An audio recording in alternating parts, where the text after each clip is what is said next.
Good evening. Sorry for the delay, but there was technical difficulties. One of the mics' battery decided to go to sleep, so we're working on it. Good evening. My name is Naomi Kennedy, and I am a member of the League of Women Voters of Rhode Island. Welcome to the Barrington Candidates Forum. We will have 3 forums tonight. The first forum will feature the 2 candidates for District 66 of the State General Assembly, Jennifer Boylan and Janine Wolfe. Following a brief break, the second forum will feature 6 candidates vying for the 3 seats on Town Council: Liana Cassar, Jordan Jancosek, Kerry O'Neill, Derick Daley, Bryan Hoffman, and Bryan Hughes. After another short break, the final forum will feature the 5 candidates running for 3 seats on the school committee: Megan Douglas, Lisa Nelson, Timothy McNamara, Karen Rasnick, and Elizabeth Singh. Before we begin, please stand if you are able for the Pledge of Allegiance.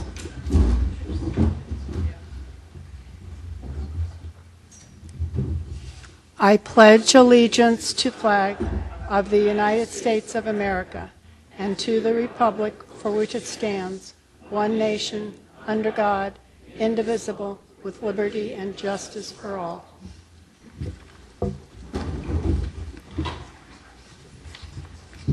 This forum is being sponsored by the League of Women Voters of Rhode Island and the East Bay newspapers, publishers of the Barrington Times. The League is a grassroots, nonprofit education and advocacy organization. We can conduct voter registration drives and candidate forums like this one. The League is nonpartisan. We never endorse a particular candidate or political party. Our moderator is Scott Pickering, General Manager of the East Bay Media Group. The speaking order for the candidates was and will be determined prior to the start of each forum. The questions have been submitted by the public and are selected by the moderator. And to all those who sent in questions, thank you very much. Each candidate will have 1 minute of introduction. The first candidate will have 1 minute to answer the first question. Then each of the other candidates will have the same amount of time to respond to that question. If any candidate wishes to comment further, he or she may use a wild card, allowing up to 30 seconds of further comment. The questions will then continue down the line so that each participant will have the chance to answer a question first. The timing will be done by 2 League members sitting in the front row. When a speaker has 15 seconds left to speak, the timers will hold up a sign saying 15 seconds. When a speaker's time is up, a red stop sign will be raised. When the speaker sees the stop sign, he or she may finish the sentence, but if another sentence is started, a wild card would be charged. A League member will be keeping track of how many wild cards have been used by each candidate, sitting over in the corner.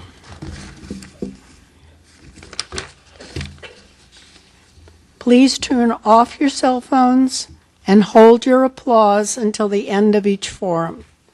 I would like to thank everyone for coming to this important civic event. Now I would like to turn the forum over to Scott. If I can put his name back up.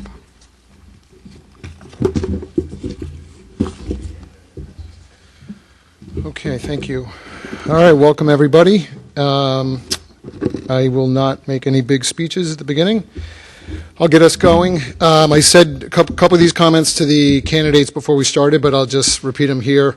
My role here is tour guide through this event.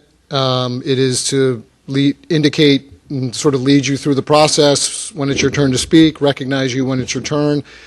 It's not a debate. For those in the audience, these are not structured as debates. They're not. They're forums. The candidates don't speak to each other directly. They speak to the audience through the moderator, with the moderator calling on the candidate. So they're not structured as back and forth debates. They're also structured so everybody has equal time to speak throughout the evening. So we follow a format where everyone gets a certain amount of time, and at the end of the program, if you choose to use all of your time, every candidate will have had an equal amount of airtime. So we did draw first. Jennifer Boylan drew the first number 1. So you will have the opportunity for your first opening statement of 1 minute, and you may begin. Yeah. They have 6 wild cards to use. And for the audience, the wild cards are 30-second blocks of time that they can use throughout this program to lengthen an answer, to lengthen a statement, or to jump in and respond to something that that their opponent has said. And I try not to interrupt you, so if you're in the flow of making a point and you don't want to sort of stop and wave your arms to extend your time, just keep talking and we'll do the recording behind the scenes. So the point is for you to get your thoughts out as cleanly as possible. So you may use those wild cards at any point during the evening. And yes, there are 6 total. All right? Take us away. Thank you. Thank you to East Bay Media and to the League of Women Voters, and to all of you for being here tonight. My name is Jennifer Boylan, and I am a Democrat, and I'm running for re-election to represent House District 66 in the Rhode Island General Assembly. And that includes Riverside and Barrington. I have a strong understanding of our community and experience with collaboration and making change. Prior to being elected, I was an advocate for common sense gun laws for a decade. And I also advocated to codify Roe versus Wade here in Rhode Island. I took those skills that I learned as an advocate and put them to work when I became a lawmaker 2 years ago. I have a track record of working hard for my community. I have championed and passed legislation to expand voter access, to reform school safety drills, to protect the environment, and combat climate change. I want to continue in my role as a state rep so I can press ahead on issues critical to Rhode Island's future, like climate change, cleaner, healthier renewable energy sources, microplastics, assault weapons, reproductive rights, and small businesses. Thank you. We're going to have to pass the mic until we get the second one fixed. So our second candidate is Janine Wolfe, and you may begin your opening statement. My name is Janine Wolfe. I'm a lifetime Rhode Islander and a 25-year Barrington resident. I raised my 3 daughters in town, some of that as a single parent. I have an extensive professional background in computer information systems and software.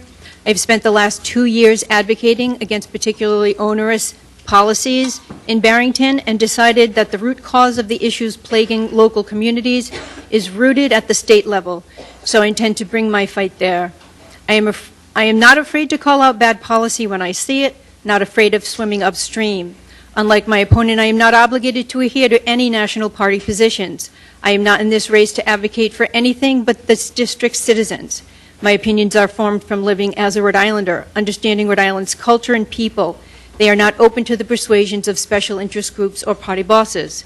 My goal in the General Assembly is to free working Rhode Islanders from the crippling yoke of the overgrown Rhode Island government, which funnels billions of their tax dollars through a panoply of social service providing NGOs, delivering free of charge all manner of health and human service benefits to non-American newcomers who would have been trafficked here by still more taxpayer-funded NGOs.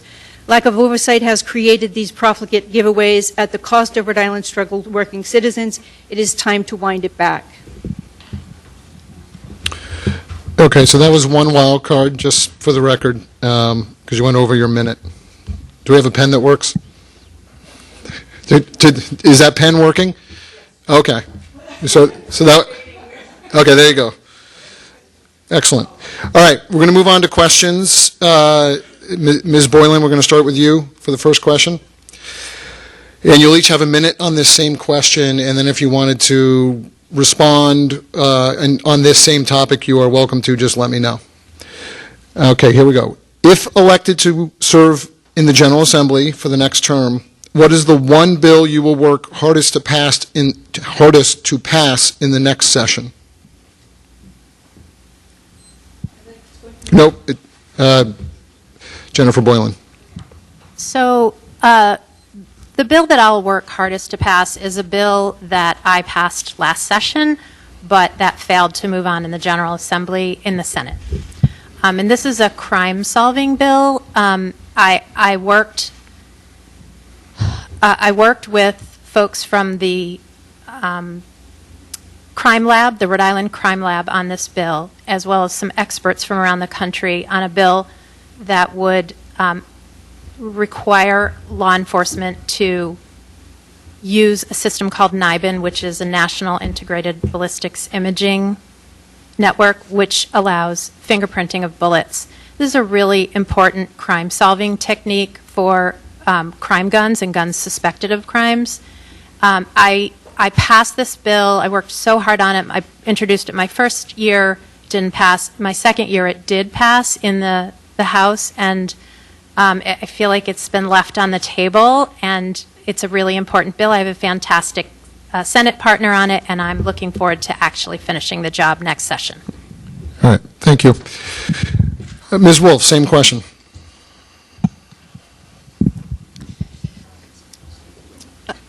In the last few election cycles, what Democrats call voting access has undergone what can only be described as an embarrassment of successful expansion. In the state of Rhode Island, every guardrail to election integrity has been declared to be an impediment to voting access and removed. This, even while other states take lessons from 2020 and attempt to tighten their integrity reinforcing processes. I testified in 2022 against almost every change that was being proposed in the Let Rhode Island Vote Act because because I had put in the time in and understood the Rhode Island election laws, procedures, infrastructure, and systems. What I found was serious and ill-enforced ballot custody procedures and opaque and dubiously secure networks of unauditable and barely documented systems. When I get to the General Assembly, the first thing I'm going to do is address election integrity issues. Thank you. All right, next question. Actually, keep the microphone. Next question starts with you. We'll switch the order. In recent years, the Rhode Island General Assembly has passed a number of laws relating to firearms regulations, including banning ghost guns and high-capacity magazines, disarming domestic abusers, prohibiting straw purchases, and prohibiting guns on school property. Do you support these new laws? Do you believe there should be additional gun regulations in Rhode Island? I support some of those laws. It's quite a long list. But beefed up efforts by law enforcement towards curtailing gun violence and keeping criminals off the streets once they are apprehended are essential to reducing the level of criminal gun violence in our communities. Targeting the source of illegal street guns is also crucial to the safety of our neighborhoods. These solutions seem obvious, but somehow are never given the resources needed to get ahead of the problem. This year, as in every other election year, we find that despite there being exactly 0 communities whose health and safety are being adversely impacted by law-abiding gun owners, we find the rights of law-abiding gun owners in the crosshairs, as if removing their rights would somehow curb the illegal street behavior that is completely unrelated to them. All mass murder are symptoms of mental health crises gone untreated. This nation has epidemic levels of mental health illness and suicide. Trying to restrict the gun rights of law-abiding citizens has been tried and tried again. The United States Supreme Court has ruled that states trying to limit citizens' Second Amendment rights are acting unconstitutionally. Thank you. And pass the mic, please.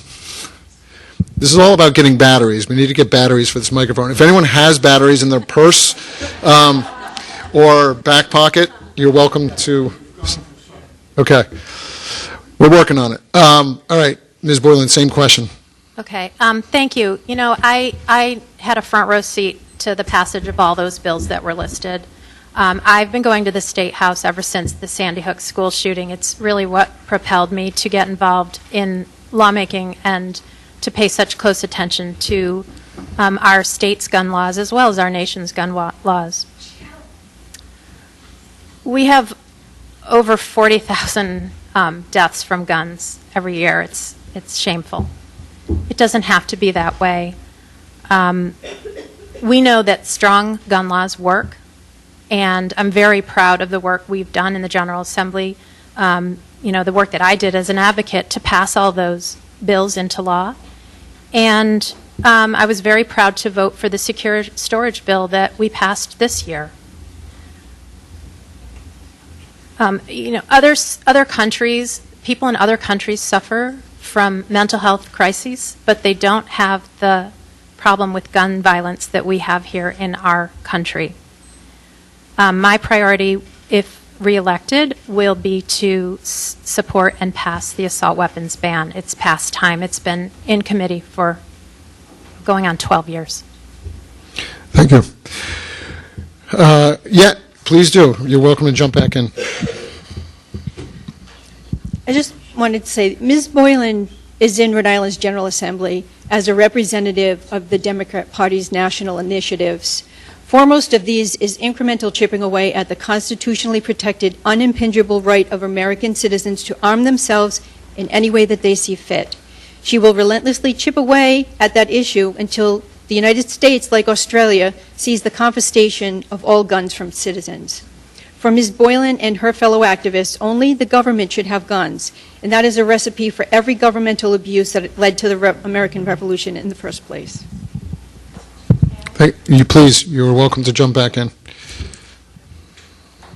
I'm not coming for everyone's guns, but I do firmly believe that with rights come responsibility. I mean, we regulate certain types of firearms in our country. You don't get to walk around with a fully automatic rifle. They're extremely hard to get, and I would not be taking everyone's guns. That's not my end game. My end game is to reduce gun violence.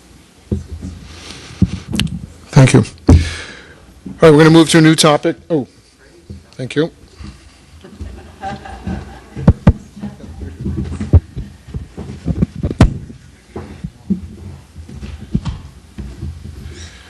All right, thank you to the IT team. All right, next question, Ms. Boylan, we're going to start back with you. Turning to the state budget, do you agree with how Rhode Island is spending nearly $14 billion annually? Does the state have the right priorities in focus, or would you work to shift how and where the state's resources are allocated? You know, I'm really proud of the budget we passed this year. I thought it struck a really good balance. I was very pleased with some of the changes that were made towards the very end of this session. We came through for the schools.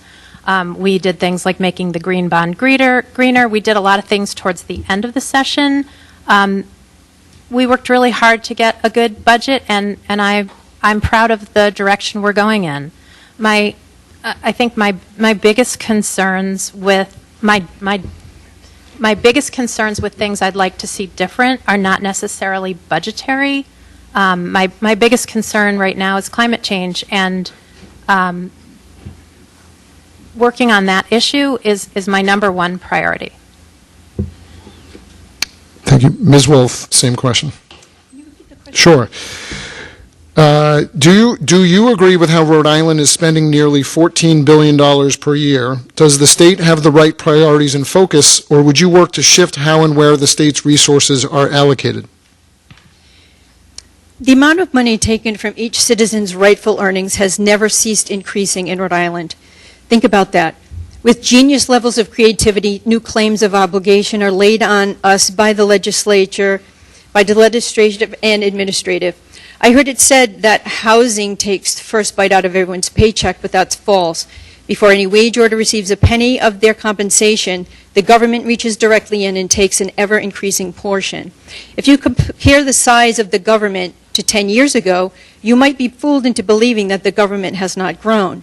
That is, its published payroll has been relatively static. But the payroll ignores the gigantic gaping funnels through which your tax dollars are passed in order to fund billions that are sent to a legion of NGOs established to disperse our tax dollars without oversight. The NGOs then house, educate, vocationally train, feed, provide health care, transportation, and job placement, education, and to a steady stream of aspiring Americans called residents, of all ages, all brought to the state to fill the roles of the corporations want them to. They have heartwarming names that sound altruistic and kind, but they are tools for citizen theft.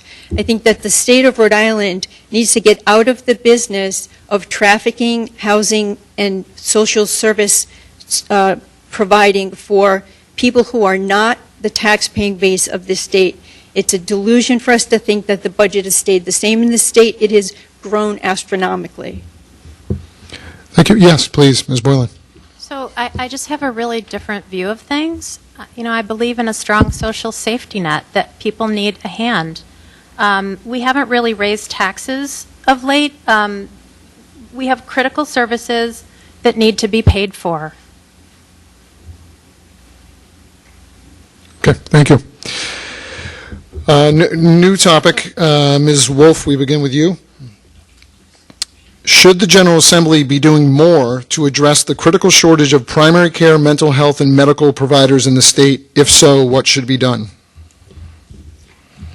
I think the reason that we have such a shortage of primary care providers is compensation. And I think that the compensation is allowed to be determined by the insurance companies.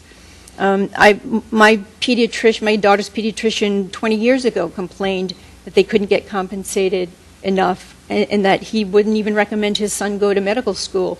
And that's something that we have the power in this state to control what kind of powers the insurance companies have. And insurance companies are another example of the corporations for whom the legislative body in the state does their bidding. And the people are not being served by that policy. The doctors are not being served by allowing the insurance companies to rule the roost. Ms. Boylan, same question. So healthcare is a human right, and many factors combined over a long period of time to get us to where we are today with our primary care shortage. So it's going to take many factors, many different solutions in tandem to get us out of this problem. One thing we do know is that when people are educated in a state, they tend to stay there. We know that Brown University is not training physicians to practice primary care and stay here in Rhode Island. Therefore, we have a study commission going on that's just starting now to explore the idea of a URI medical school. And we need to give the study commission time to do their work and figure out what their recommendations are going to be. We have been doing many things to address health care.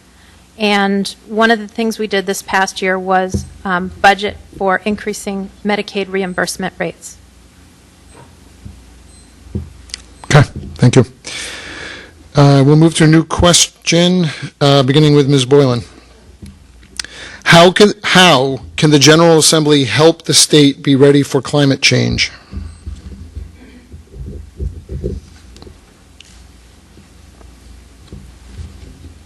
So, again, this is one of my top priority areas. We know that we need to be prepared for extreme weather, flooding, erosion, coastal erosion, and that climate change, at its root cause, is caused by burning fossil fuels. I have introduced a number of specific bills to combat climate change, and I've also supported my colleagues in the House with other really good bills that I think will help to address climate change. In my first year in office, I introduced the Solar Neighborhoods Act, which is a bill modeled after California law that would mandate solar panels on all new construction. I also support Rep. Kislak's bill, Building Decarbonization Act, which is a bill that did not pass this session yet, still being worked on, but hopefully it will be passed next year. I have a bill called a Lead by Example bill that would mandate that the state government do all the things that we'd like the private sector to do to address their buildings' carbon emissions with solar and infrastructure, to eliminate single-use plastics in its own buildings on its own property, to do all the things we ask of others: compost, recycle, be efficient with their energy. I also have a bill that would fund climate education in schools. I was a strong supporter of funding RIPTA, and I would like to see us implement the Transit Master Plan and the bicycle mobility plans. And I'd like to see us, in general, at the General Assembly, acting with more urgency on all of these areas. Every year, a bunch of lawmakers that are interested in this issue introduce a whole host of bills. It's going to take passing of many of the bills to get us to meet our Act on Climate goals, and I hope that we can act with more urgency along these lines. Thank you. Ms. Wolf, the same question. Being a coastal state has always meant that we needed to be ready to shore up this corner of our coastal infrastructure or that. Storms come and go, beaches shift. Runoff has been considered and perpetually monitored in the name of ecological good stewardship. We as a state have always monitored these things, and we have come up with the appropriate resources as needed. The benefit of living close to the waterfront is widely appreciated as being worth the extra efforts that it demands. All is well. Then came the climate alarmists and their promises of ruin. Every storm was a gotcha, every shift in the beachscape a sign of impending calamity. It all proved their theory, they claimed, except that we've been dealing with these things in the same proportion for the past half century. The climate may even be considered better now if we consider the 1938 New England hurricane and the immense flood that buried Providence in 13 feet of water. We've been 85 years without such a calamity. I wish that we could please stop scaring the children about this issue. It is needless fear that stresses them in an already stressful phase of life. We all have access to empirical data that showing that climate is not actually changing any more dramatically than it always has. Take, for example, the polar bear population, which is higher than any time since we started counting polar bears. This will likely sound wrong to this group, but I beg you to do your own research. There is no empirical study showing that fossil fuel usage is causing the climate to change. There is none. Why would the powers that be perpetrate such a lie? Because it's how they destroy your claim to freedom. Freedom to choose your own path, spend your money as you wish, and defend your rights. You will feel too guilty for the damage that they tell you have done and you are continuing to do to the earth. You will pay them carbon taxes to fix it on your behalf, taxes that you don't owe towards damages you haven't done, to people who have no intention to fix anything, but only to sell you expensive products and collect your guilt money. What will be the next boondoggle for these profiteering schemers? Maybe next you will be told that you have too many grandchildren and must pay a fine for your share of overpopulation. It seems entirely in line with the language coming out of the very source of the climate messaging. Okay, thank you. We have one last question, just to update the scorecard. Ms. Wolf, you have used all of your wild cards. Ms. Boylan, you have 2 remaining. And this question will begin with Ms. Wolf. Do you approve of the job done by Governor Dan McKee and DOT Director Peter Alviti regarding the Washington Bridge failure? There's no issue that brings home the point that I'm trying to convey here today than the Washington Bridge situation. It is my biggest in-kind campaign contributor. We cannot go on like this as a state, as adults with responsibility for the future.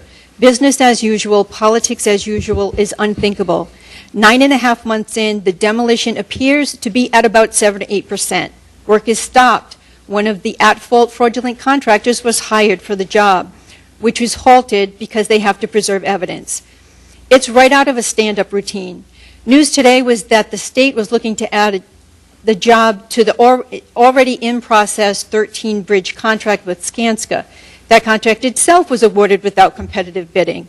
What kind of deal do you think we got on that? Are we thinking we'll get a good deal by adding this new bridge to the project? how long will they, until they get around to this bridge number 15 on their project list? The notion of any voter choosing to keep this same party, the same power structure in power that is currently running the ship aground is something I cannot comprehend. Thank you. Ms. Boylan, same question. So all of us are feeling the pain of driving across this bridge. Just like all of you, I'm stuck in traffic. I've had to plan accordingly, adjust my schedule to account for, additional travel time, maybe not. I am also outraged by it. People's lives were disrupted. Small businesses are suffering, and it's unacceptable. I do see it as a failure of the administration, and I think we all deserve answers. We deserve to know what steps are being taken to ensure that it will never happen again. We have, in the General Assembly, had done several things in the wake of this bridge closure. We've had an oversight hearing, and I'm very hopeful that in January or February we'll be doing another one, if not more. Immediately after the bridge was closed, the East Bay lawmakers in the General Assembly asked for, demanded, quite frankly, that we would have weekly briefings with Director Alviti. And in fact, we met with him today. We now meet with him regularly. It may be every 3 weeks, something like that. We meet with him to express our questions, our concerns, to hold him accountable, to pass on our suggestions, both our own suggestions as well as suggestions we receive from constituents, because sometimes people come to us with really good ideas, and we serve as a conduit to pass them up the chain. In addition, we passed a bill in the General Assembly that mandates that the Department of Transportation provide us with monthly snapshot reports. This was because we felt like we weren't getting the data that we needed to see what was really going on with travel times, accidents, etc. And those monthly snapshot reports are available for all of us. Everyone can look at them. Just go to washington-bridge.com, and you can look them up. They're updated every month. And last, we've also advocated for loans for small businesses. Grants for small businesses. Initially, loans were what was being offered, and small business owners don't need loans. They need grants. And that program is open right now for small businesses. Thank you. Okay, we're moving to our closing statements. I told you this would be over before you even knew. Ms. Wolf, you have a 1-minute closing statement. Things need to change in this state. Nothing is going to change by reinstalling another ruling party mouthpiece, passing off social engineering agenda items as the most important issues to the population of constituents who can't possibly make ends meet anymore. The corruption passing itself off as ineptitude is breaking the back of Rhode Island citizens. Look at the conversations around the closed bridge. People are beyond disgusted. They were disgusted 20 years ago. It never changes. The endless servicing of corporate interest over those of citizens must end. We need to work together to end it. But I will stand in the fray and speak for the working citizens of this state. We need to believe that we can turn things around, that the endlessly creative ways of assuming more and more of the money we earn while ignoring our needs can be stopped and reversed. But we cannot have hope without cleaning out the party players, those invested in keeping things in the state working exactly the way they are now, while breathlessly fear-mongering about issues that are not primary and fundamental to your getting through your day, paying your rent or mortgage, and keeping yourself healthy. Thank you. Ms. Boylan, also 1-minute closing statement. Thank you. I seek re-election because I'm an experienced, proven leader who can effectively represent the needs and values of the people of Riverside and Barrington. As a first-term lawmaker, I was appointed by the Speaker of the House to chair a study commission on school safety drills. This commission included all stakeholders from public safety and education. The work resulted in a law to change how Rhode Island K-12 students and their teachers prepare for emergencies in a more trauma-informed and age-appropriate manner. And I'm just getting started.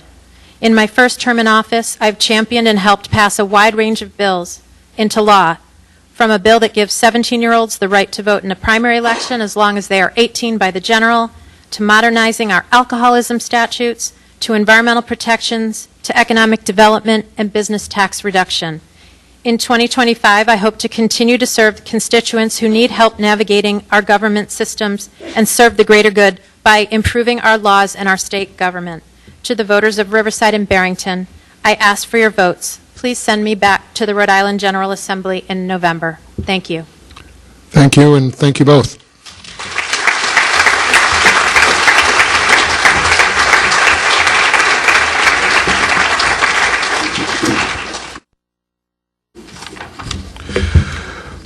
Okay, we are ready to begin. I think the council for the forum for the Barrington Town Council candidates.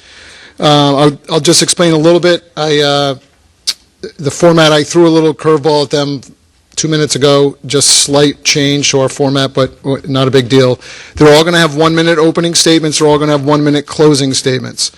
They're all going to be asked 6 questions throughout the evening directly with 1 minute answers.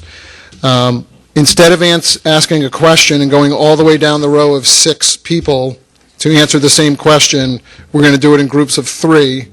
So 3 candidates will answer the same question, and then everyone else will have a chance to jump in on that topic if they choose to. If not, we're going to ask a new question to the next group of 3, and we're going to keep moving. As I said before, I'm the tour guide. I'll let you know when it's your turn. I'll direct you through the program. At the end of it, everyone will have equal amount of time to speak. Everyone will be asked 6 questions. Everyone has 8 wild cards to use throughout the program, and everyone will be given the equal opportunity to speak throughout. We predetermine the orders. This is, we're starting over here with number 1, going down to number 6, and we are ready to begin. Mr. Hughes, you can take us away with your opening statement. Oh. We live? Yep. Having spent my entire life as a Barrington resident, many of you know me. For those who may not, my name is Bryan Hughes. I grew up in Barrington and am a proud 4th-generation resident. I received an education from Barrington Public Schools before attending URI, where I studied mechanical engineering. Up until that point, living here was my parents' choice. But once I had the option, I chose to stay. I've also had the privilege of running my own business, B. Hughes Builders, here in town for the last 17 years. My wife Emily and I share a happy and fulfilling marriage. We're constantly in awe of our 2 wonderful children, Maddie, who is 9 and attends Hampton Meadows, and Taylor, who is 6 in 1st grade at Nyack. While Barrington offers many benefits, I've noticed a decline in the values that once defined our community. Fiscal responsibility, preserving space for longtime residents, and showing gratitude to our veterans whose sacrifice made our way of life possible. These basic values have seemed to have slipped, and frankly, I'm fed up. Taxes have risen, and we're seeing fewer and fewer benefits. Our fields and town centers have deteriorated, and my goal is to breathe new life into Barrington and bring back focus on these core values. I'm committed to support local businesses, honoring our veterans and elderly, in bringing back, showing respect to municipal workers, including fire and police departments. It's time for positive change. Thank you. Kerry O'Neill. Hello. Thank you for coming, and thank you to the League of Women Voters, East Bay Media, and the Barrington Public Library for hosting this forum. My name is Kerry O'Neill, and I am seeking my first term on the Barrington Town Council. I live in Barrington with my wife and our 12-year-old son, who attends the Barrington Middle School, and our dog, Rocket. I was a parent volunteer with the Hampton Meadows School Compost Program and its Tough Tiger fundraiser. I was a volunteer BYSA team manager and a House League soccer coach, and I am a supporting member of the Barrington Land Conservation Trust. Professionally, I'm a graphic designer who specializes in health and wellness advertising, and I work from home. I'm an avid runner, a novice gardener, and a reluctant handyman. I was encouraged to run for town council by friends and neighbors such as yourselves. My family is thrilled to call Barrington home. I welcome the opportunity to serve and advocate for you and all of our neighbors. I will push for climate resilience, equity and sustainability, biodiversity, safe streets, and most of all, collaborative governance. Thank you. Thank you. Derick Daley. Good evening. I'm Derick Daley. My wife and I and our 5 children moved here in August of 2021 after a decade living in Oak Hill, Pawtucket. We searched across Rhode Island looking for a place to find our forever home and settled on Barrington because of the great schools, the small town charm, and strong sense of community.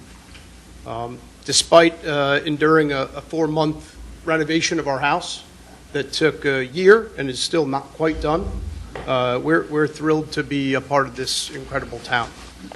I work in medical technology development, primarily from home, with occasional business travel. I was raised in rural New Hampshire, lived all across the country during my 14 years in the Marine Corps, and I've experienced many places, but none quite like Barrington. I've gotten to know the parents of the basketball team, the kids on the basketball teams that I coach. Side note, we won the Rec League championship this year, so if you saw that in the paper, great. If you didn't, I have articles in my car. I know the principals at my kids' school. I know local business owners and doctors and landscapers and city workers, and I've met many, many great people here. And when I'm away on business, I'm not concerned about what's going on at my house. I think that if something were to happen, there's a network of great people that would be willing to lend a hand. There's very few things here that need fixing. And the things that do need fixing are probably because we tried to fix something that wasn't broken, and a little bit too much fixing led us to where we are now.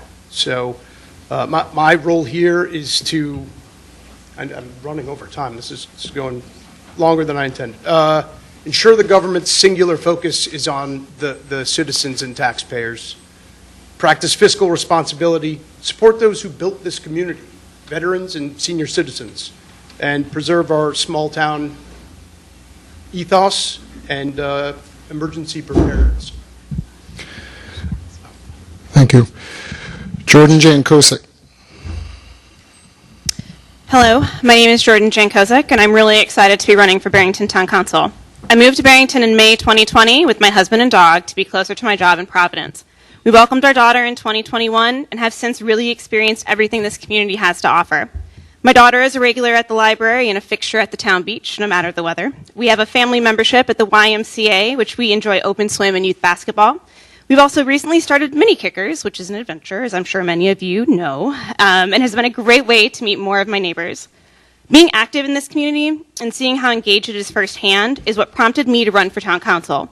I want to be part of the solutions that propel Barrington forward. In my day job, I am an archivist, which means I work to make our past available for our future. I want to do the same for Barrington by focusing on climate resiliency, safer roads and streets, and the strengthening of our community with a focus on intergenerational living. By Rhode Island terms, I am an outsider, but I am an outsider with a fresh perspective who is committed to sowing deep roots here by focusing on real issues so that our residents and future generations can see real results. Thank you. Bryan Hoffman. Good evening, everyone, and thank you for having us up here. My name is Bryan Hoffman. I am the chair of the Barrington Business and Community Association. I sit on the Economic Development Commission, and I'm a board member of TAPN. I moved here with my family just under 6 years ago. I was a first-time home buyer at the time, and I immediately sought to get involved in the community. So I joined the Barrington Business Association, which I now run under a different name, and joined the East Bay Chamber of Commerce Board, and have done quite a bit in the community, including the first film festival the town ever had, its first street fairs. I've organized a couple polar plunges for charities, farmers markets. There's been a bunch, and I've enjoyed every minute of it. I think that I'm a community builder, and I think that with a larger platform, I can do even more for this community. So that's really the reason that I'm doing this. It's been a wonderful place for me to live and for my family to live. Kids both go to Primrose Hill, and I'm looking forward to telling you more over the course of the hour. Thank you. And Liana Cassar. Thanks so much. Thank you, everyone, for being here tonight. I'm really glad to have another chance to talk about the issues that are facing Barrington residents. I believe that the role of local government is to work for the collective good and to assure that we have systems and infrastructure in place so that residents really have access to the resources and services that they need. regardless of age, regardless of income, regardless of background, regardless of ability, so that they can thrive. My priority for the town is that we all do what we can with the resources that we have to keep our community healthy, and that our municipality be as environmentally and economically resilient as possible to face what's to come. I've worked as a public health professional in Rhode Island and Massachusetts for 2 decades, and then I served 2 terms in the Rhode Island House of Representatives representing Barrington and Riverside, and I currently run a leadership development program for women state legislators around the country. Each chapter of my life has been fueled by my commitment to work with people to make systems work better for the well-being of all. My husband Larson and I raised our 2 kids here in Barrington, and I look forward to another chance to serve our town. I ask for your support in this election so I have the chance to put my expertise and experience to work as a member of the town council. Thank you. Thank you. Okay, we're going to move to questions. We're going to come back down here. Mr. Hughes, I'm going to start with you. This question is going to go to Mr. Hughes, Mr. O'Neill, Mr. Daley, and then when they're done, like I said, if anyone else wants to jump in, you have the opportunity to. A couple of these questions I wrote myself. Most of them were submitted by the vast majority were submitted by folks ahead of time or tonight, so just so you know. Some of the language is not mine. Some of it is. There are many issues for our small town to address in the coming years, from lack of an economic development plan, increasing personal property taxes, impacting many of our seniors, and rising seawater levels, to name a few. If elected, what would be your number 1 priority to address in your capacity as a town councilor?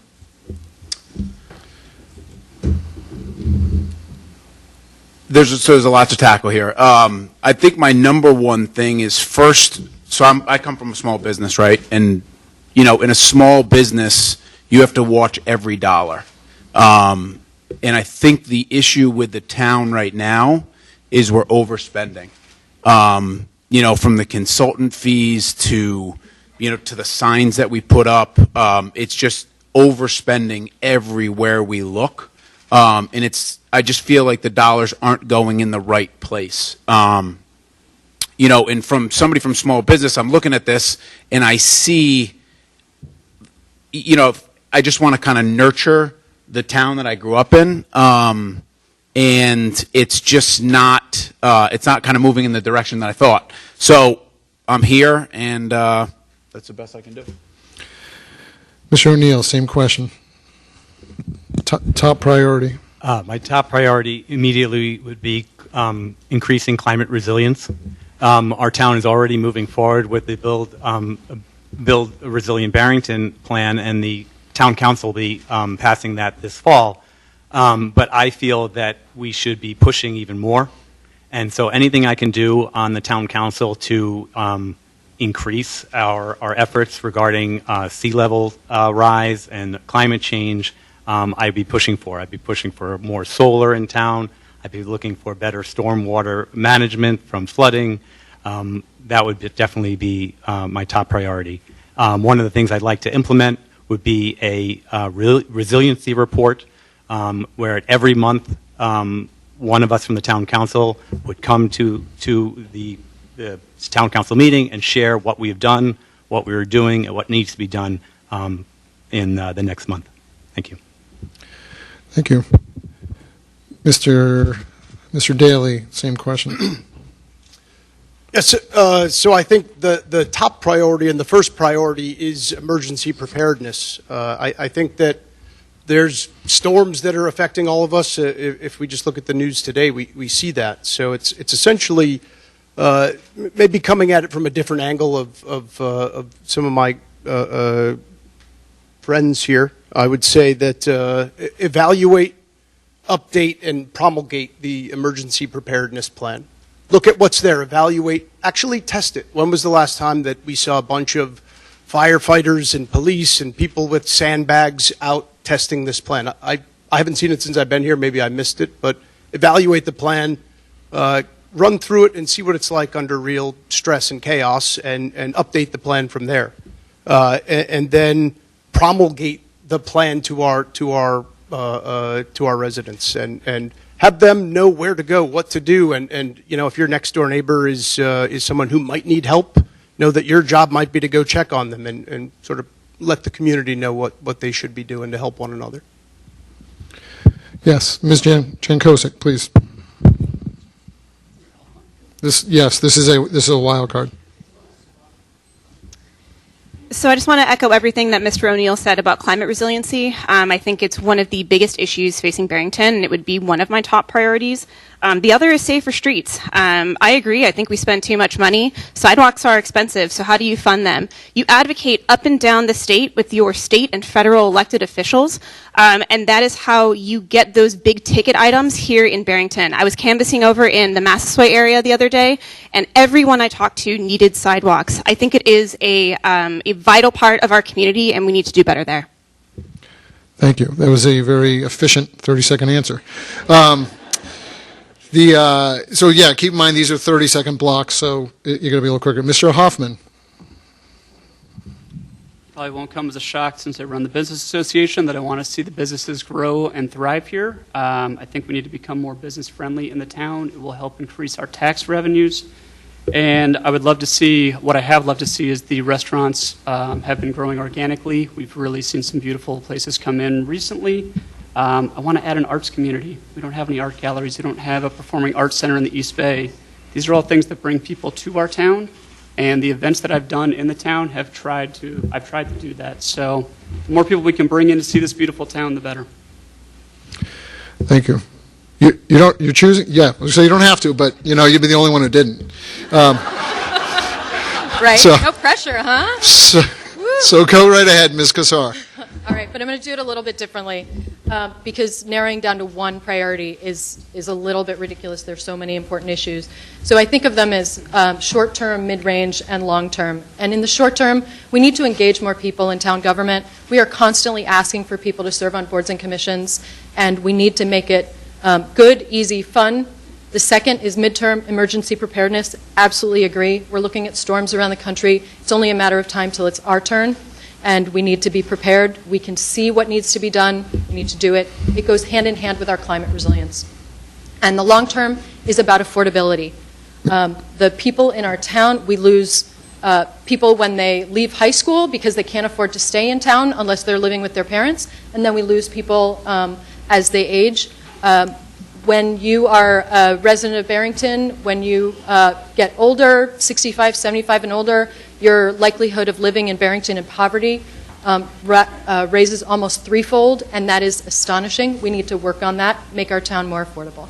Thank you. Thank you. All right, we're going to move to a new question. Ms. Jancosek, we're starting with you, and we're going to right down the row with the three of you, Mr. Hoffman, Ms. Cassar. All right. The school district's current plan is to make improvements at 3 elementary schools and move students out of the Hampton Meadows School. Assuming this moves forward as planned, what are your thoughts about future uses of that building and property? So the world's our oyster here, right? We can use that space for anything. I want to be clear that even though there are certain laws and regulations that exist within the state, we are not required to uphold them. I would love to see that space become a green space. I think one of Barrington's strongest aspects is its public space, and I would love to see a big green space where multiple generations can go and enjoy it together. One of the big things I'm campaigning on is this concept of intergenerational living. Barrington's made up of families, but it's also made up of multi-generational families. My in-laws take my 3-year-old daughter to the park, and I got to say, every time my 72-year-old mother-in-law takes her, I get a little nervous. Those play structures are high, and they're not the safest. So yeah, I would love to see another great park with a space that multi-generations can use together. Thank you. Mr. Hoffman, same question. I would love to see a mixed-use facility since we have an existing structure that's not a structure that's in decay or would need to come down, but there's a lot you could do. Think Hope Artiste Village in Pawtucket. And yes, I said awe because I'm not from Rhode Island originally. But I think of a place like that, and I had thought about what Hampton Meadows could be utilized for. They run a winter farmers market there. They have a whole bunch of individuals. They've got artists. They've got photographers that rent space, and you could use it for co-working. There's just a lot you could do there. I think you could use some green space as well, but I think that as Jordan had said, the world is sort of our oyster. We would have a lot of options on the table, and I think it's a great problem for us to have. Ms. Cassar? Is this 30 seconds or 1 minute? No, this is a minute. Okay, excellent. So, it's going to be a few years before we have to answer this question, and this really needs to be something that matches the needs at the time.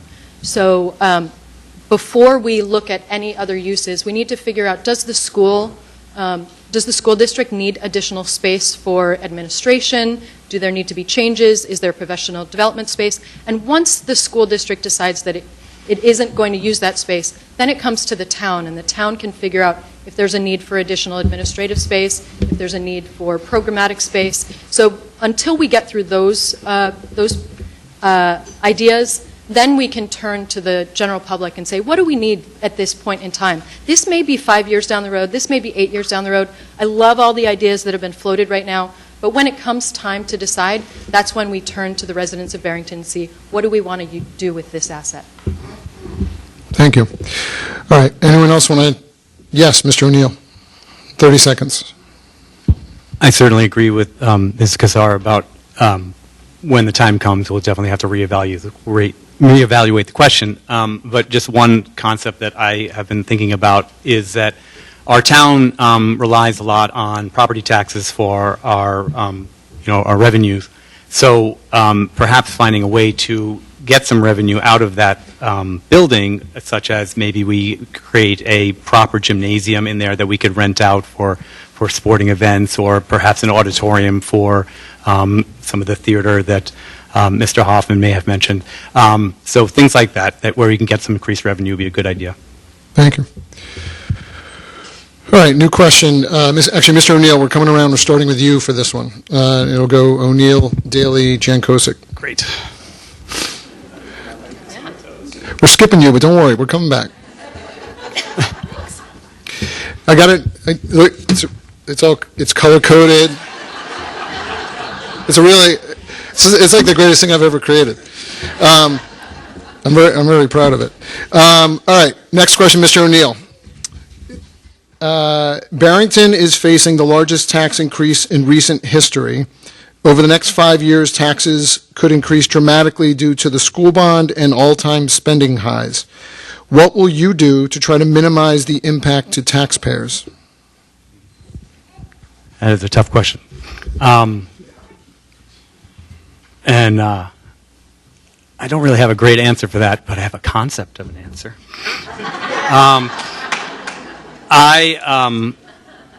One of the things I would definitely look to the COA to help advise that the budget we have is the appropriate, that we're spending in the appropriate places. I definitely know that, like I said earlier with the taxes, I think we need to find other ways to increase revenues here in town. And perhaps that's offering more services to businesses in town so that they might feel that they could pay more taxes, say like garbage pickup, so that we can get some revenue from there. Looking for ways to, like I said with the Hampton Meadows, perhaps we can get some revenue there. But the thing is, I think we just need to pay attention to the budget and make sure that we're evening it out and we're not increasing the burden onto our tax base. Thank you. Mr. Daley.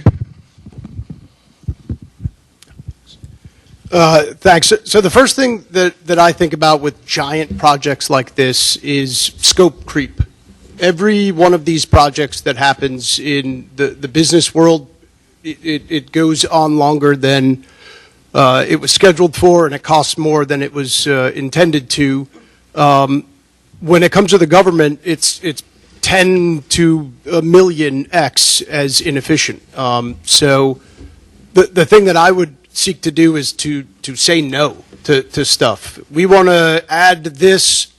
No. How if we're going to add X, we have to remove something. We have to be fiscally responsible and do what it takes to not let these scope creeps enter into projects. It'll have to be paid for by someone, and if there's not somebody standing between those expansions, then the people in this room and everybody else that lives here that isn't in this room are going to have to pay for that. So eliminate scope creep. Thank you. Ms. Jancosek, same question for a minute. So I think this is an issue about balance, right? You have to balance the tax levy, and we have to set the tax rate. That's set yearly at the financial town meeting. It was a lower tax rate set at the previous financial town meeting in preparation for the penny pinching that we're all going to be feeling in our taxes due to the much-needed school bond. But if you're going to lower taxes, then you have to look at the budget, and you have to think of where you could cut things. Where do we cut? I don't know the answer to that. We're already low on our police force. DPW, we always need more of those. Athletic field maintenance, we all know the state that our fields are in. We already offer some tax exemptions for seniors and for veterans, to name a few, but it's going to come down to a balancing act, and understanding a cut here means a give somewhere else. Again, I don't have a clear-cut direction I'd like to go, but in my own volunteer work, I've had experience balancing budgets with my alma mater's athletic booster board and within my own work at the library.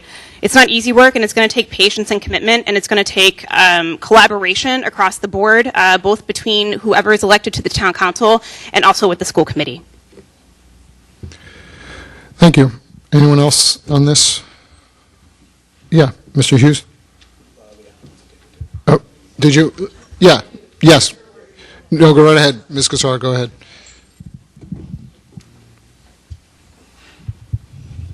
All right.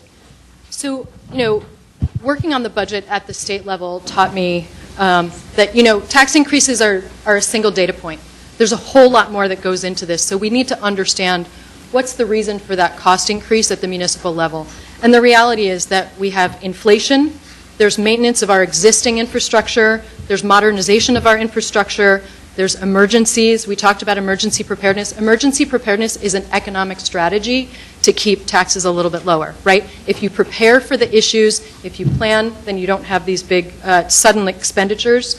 And smart spending, really understanding our spending, modernizing how we are doing what we do, and planning.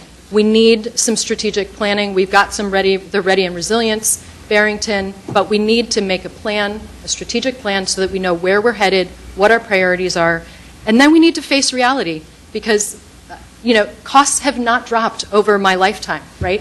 They always go up. So pretending that taxes are going to stay the same is really misguided. It hurts, but also if we really advocate for a living wage so that people can actually afford their lives, then we balance this out. We don't just always say taxes are the problem. It's a whole economic strategy. Thank you. Yeah, Mr. Hughes.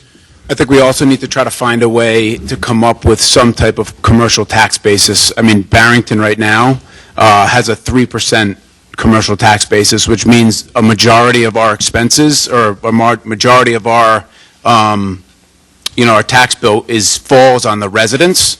So if we came up with a master plan, maybe of a new downtown, and then kind of execute that plan to help draw new businesses in, I think that's going to be a big thing if we can kind of bring some commercial tax basis to kind of help out the residents. Thank you. Yeah, Mr. O'Neill. I just want to take this opportunity to make a plug for the ballot question number 1 regarding changes to the financial town meeting that's in the charter. This is an opportunity for not just the town council making decisions regarding how the money is spent in town, but for all of you to have part of the process, and it's going to be more democratic. So I encourage you to vote yes, and basically what you're voting for is the opportunity to make changes, and all of us can vote on how our budget is spent. Thank you. All right, new question, and none of you know who's going to go next, but I do. All right, it starts with Mr. Hoffman. So we're going to go Hoffman, Cassar, Hughes for this. Is it affordable to live in Barrington? If not, do you support the creation of more affordable housing in town? That is a loaded question. We definitely have some challenges. So I'm a realtor. I work in commercial and residential real estate.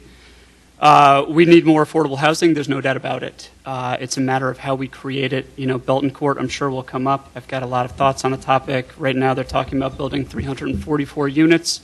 when they do that, if they do that, 25% I think is mandated to be affordable housing.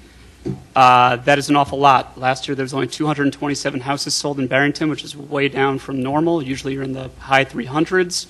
And yeah, we need to find a way to, I'd love to set up a lottery system so we can keep more municipal workers living here and keeping our people that work in the schools, our fire, our police, giving them a better opportunity to live in the communities they serve would be wonderful. So that's all stuff I'd want to work on.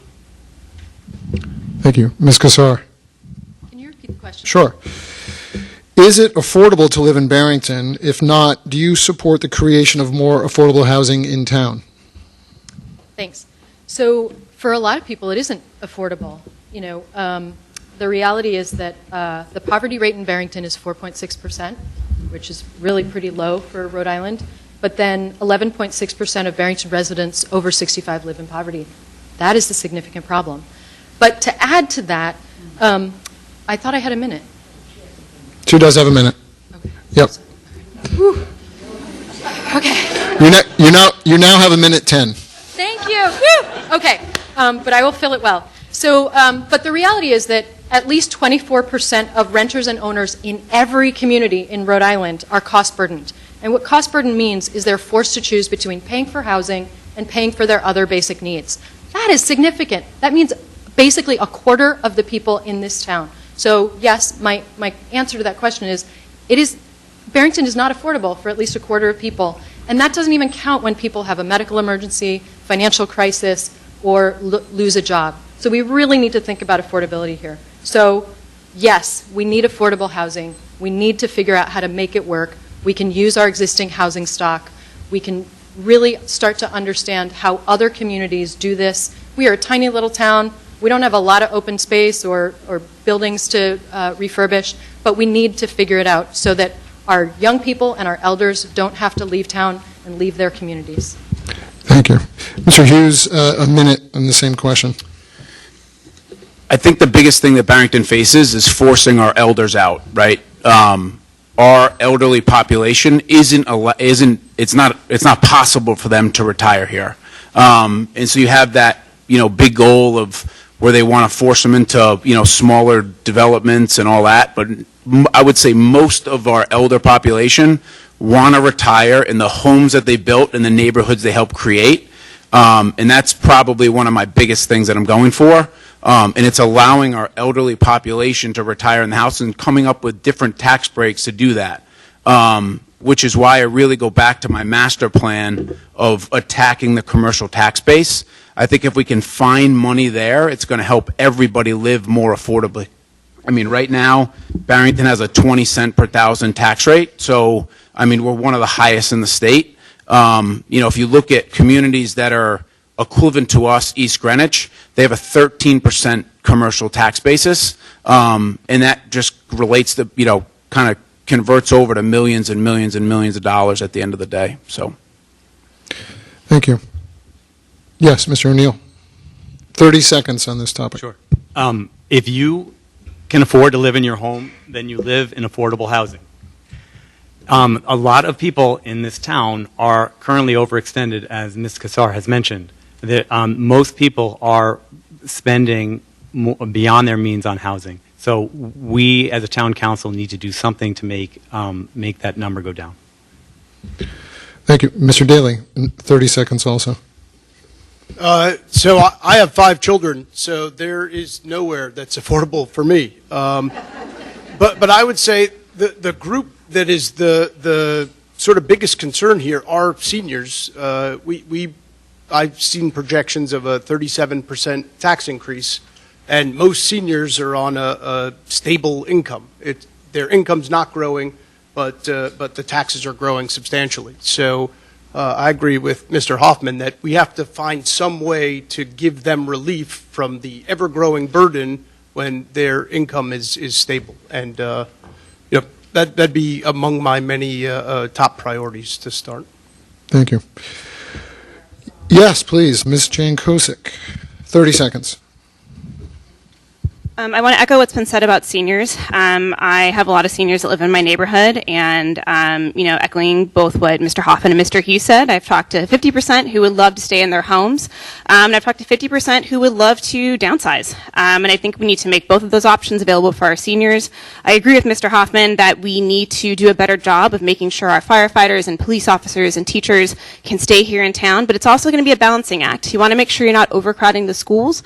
So when those affordable houses are coming up, I would really like to see, first off, those go towards municipal workers and seniors that already live in town and then want to continue to live in this town and community that they love so much.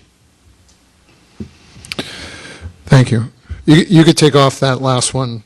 She went over by 5 seconds, so we're a little flexible. All right. New question begins with Mr. Daley. So we're going to go Daley, Jancosek, and Hoffman for a minute. Are you in favor of requiring town services and town department heads to adopt climate-friendly practices? No. I think that when a government the size of ours, when a town tries to get too involved in issues like that, they ultimately waste a lot of time, effort, energy, and your money and get a compromised result. Anybody use a paper straw of late, it's the result you get. You think about the ban on offering straws, it died a silent death. And I think there's things that we should do to make it better, but if we mandate those things, we're going to end up with frustrated people and really half solutions that really aren't effective at all, only in frustrating people.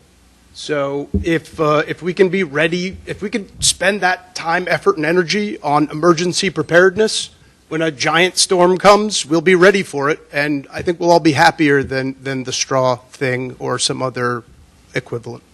Thank you. Ms. Jancosek, a minute on the same question. Can you repeat the question one more time? Yeah. Are you in favor of requiring town services and town department heads to adopt climate-friendly practices?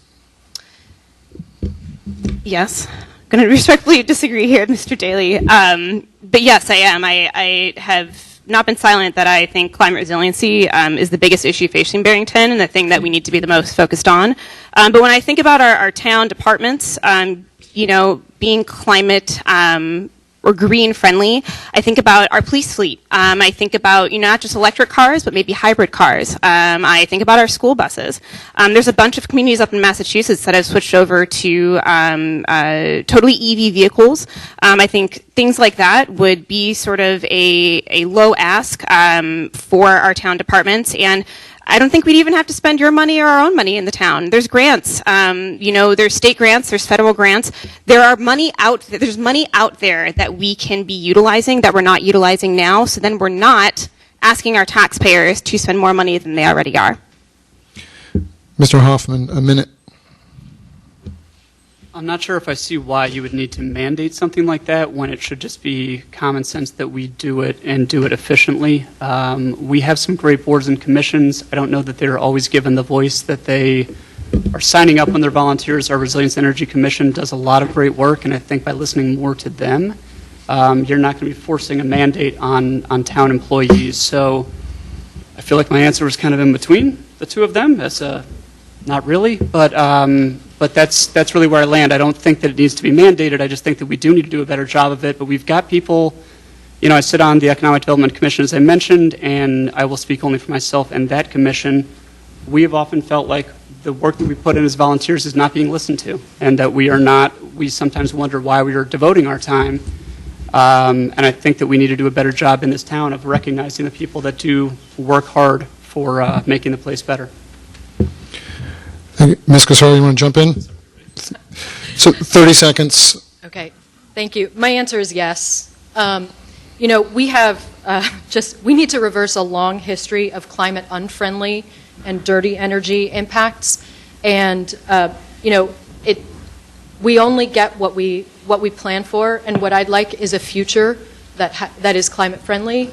a future that where we have done everything we can to protect our town and our natural resources and our assets and infrastructure for the next generation.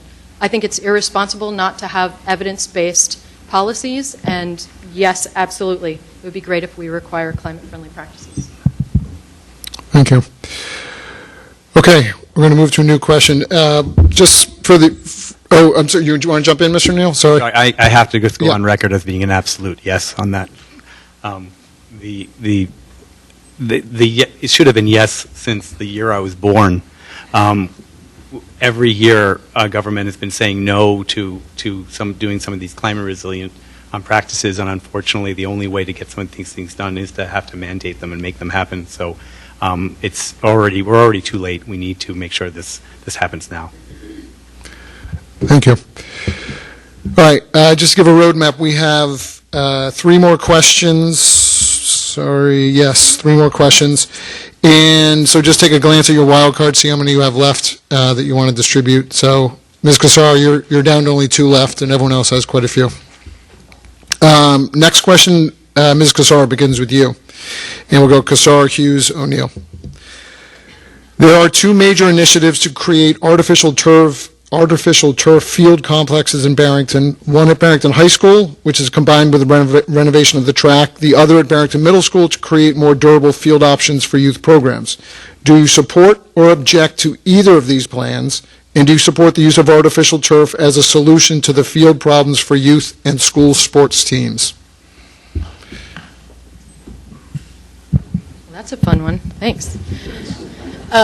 So the reality is that I'm going to go back to evidence-based. The evidence shows that having turf fields for our students will cause harm to students, and there are environmental risks to using turf fields. So that's where I stand, because we need to make sure that we are making the best choices for the health of our children and the health of our environment and the health of anyone who's using the fields. I understand that we have a fields challenge in our town, and I think we should innovate and figure it out. But I don't think we should do that at risk of environment and health. But the reality is this is going to the ballot in November, so it's not up to any one individual or the town council at this point. It's up to the voters. And I think after years and years, perhaps decades of conversation, that's the best solution, because we haven't been able to come up with a way of solving it at this point. Mr. Hughes, 1 minute answer. I am in support of the fields. I think when it was pitched to the residents of Barrington, I think they did the town a disservice. The only thing we're asking for with the fields is that the fields are just there to take the pressure off the real grass fields, right? A turf field can see 5 times more activity than a normal grass field. So we have a field shortage. We've had a field shortage for 40 years. I mean, Scott, you know more about it than anybody. I grew up playing on the fields. When I was here, the fields were in much better shape because we had less kids playing on the fields. So it's just the only thing that field is a way to take the pressure off the grass fields. No matter what side of the argument you're on, most of the reports have come back inconclusive whether or not grass fields and turf fields create more injuries, with kids under the age of 18, which is what we're talking about. We're not talking about the NFL Players Association. We're not talking about FIFA. We're not talking about, larger athletes moving at very high speeds. The only thing we're trying to do is take the pressure off the grass fields, allow them to grow, and that's, what the turf fields will do. So, thank you. Mr. O'Neill, same question for a minute. Yes. We are very fortunate to live in such a vibrant community, and that we have such a strong youth athletic program here and adult athletic program here. It's great to see everybody out there enjoying the parks and the fields, and so that's a wonderful thing to have. As you can imagine, I am not personally in support of artificial turf. I do not like the idea of putting synthetic grass down. But as a town council person, if I was elected, the reason I would be opposed is I feel it would be fiscally irresponsible for us to put down a PFAS-laden plastic turf that would only have to be taken away in a few short years due to the state mandates. It just doesn't make any sense to me. I would rather see that money get spent on proper maintenance of the field, paying for a Department of Public Works employee to maintain those fields exclusively with organic and natural means. And there's just, if we spend that money on the field, we will not have money to spend on all of the other fields that need repairs and maintenance. Thank you. Anyone else want to jump in on this topic? Okay.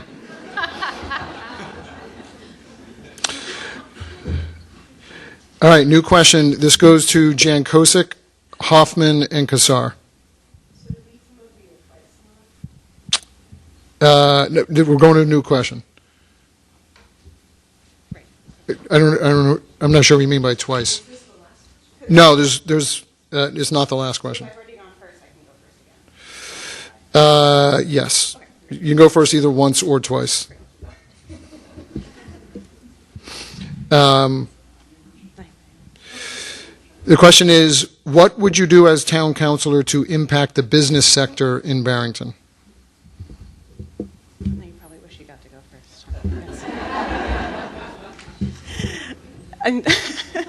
Well, that's the great thing about this question is there's plenty of good ideas to go around.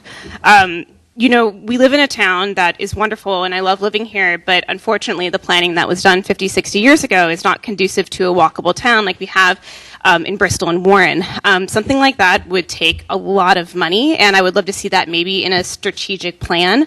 But I love the idea of a restaurant week. East Providence just did one a couple of months ago, and they had a really high success rate for it. We have really wonderful restaurants here in town, and I'd love to see them uplifted more. I'd like to see more sidewalk sales. Even though the town is not the most walkable, you know, you could do something like cutting off the parking in the parking lots and you know, doing one of the festivals that we've been doing such a good job doing here in town, and allowing those businesses to be open up and, you know, walkable for maybe around holidays or a few days a year. But yeah, I think there's a lot of things we can do, but I think the main thing to increase the businesses going forward is looking at something in the strategic plan to make the town more walkable. Thank you. Mr. Hoffman, 1 minute. So I have quite a few ideas, as you might imagine. The restaurant week idea, I did float that a couple of years ago, and I didn't get a lot of buy-in, but we have some more restaurants now, and I think that's worth revisiting for sure.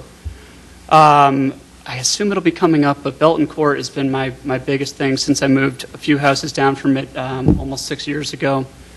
We've got 39 acres of land in this town that have been laying vacant and falling into ruin for 12 plus years now. The current plans are to put 344 units of housing on there, and quite frankly, I will take something over nothing because nothing is what I've been looking at for 6 years. It's a decaying chain link fence and a mansion that could be our Blythewald, just falling into ruin. So I really want to see a change there, and I'm almost at a point where I don't care what it is. I want some progress. If I'm elected in 4 years from now, we are looking at the same chain link fence, I will consider it a failure. I would love in an ideal world to see that land partitioned off to different developers. We can cure our sports complex need with the gym that is still an existing structure there. You can set up a commerce center where the mansion is, even if you have to hollow it out. Get some more restaurants in there, get some senior housing, get some actual housing and affordable housing. And of that 39 acres, the whole outskirts are wetlands you can't develop on. We can develop some green space. Think like the Arnold Arboretum, nice walking paths, things like that. I think we have a world of opportunity there. Ms. Cassar, 1 minute. Thank you. You know, we have, you know, I think somewhere in the neighborhood of 500 businesses in Barrington. Is that right? Something in that neighborhood? Okay, I figured you might know. And, you know, a lot of those are home-based businesses. A lot of those are individuals running their own businesses out of their homes. I know that there have been 2 businesses run out of our home, and it's hard. It's independent, it's isolating, but those small businesses grow to be the next size business. We go from micro business to 2 to 3 employees to 5 to 20. You know, this is a place where we can grow businesses. We have a lot of ideas. We have a lot of innovative folks. We have a lot of folks with side hustles, right? But we're not necessarily cultivating those as well as we could. And so some co-work space, technology supports. The town already through Deborah Page Trim is already doing some fabulous work. If we could just grow that, get some grants, get some coaching, maybe a bit of a small business accelerator. There's a lot of opportunity to grow economically and grow businesses in our town, and I think we should take advantage of that. Thank you. Mr. O'Neill, 30 seconds.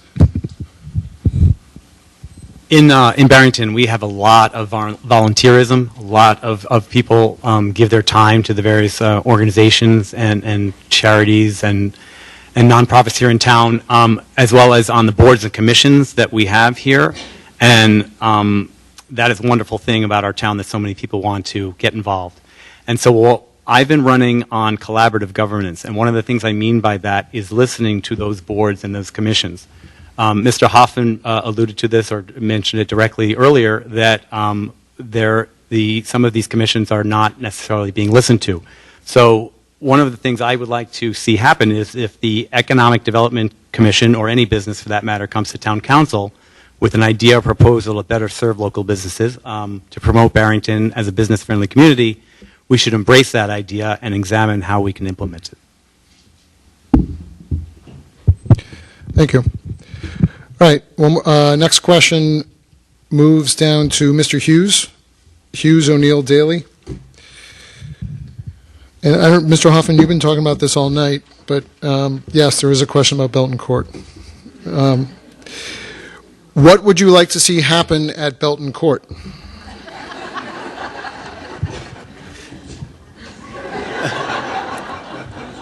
Bryan, want to take this?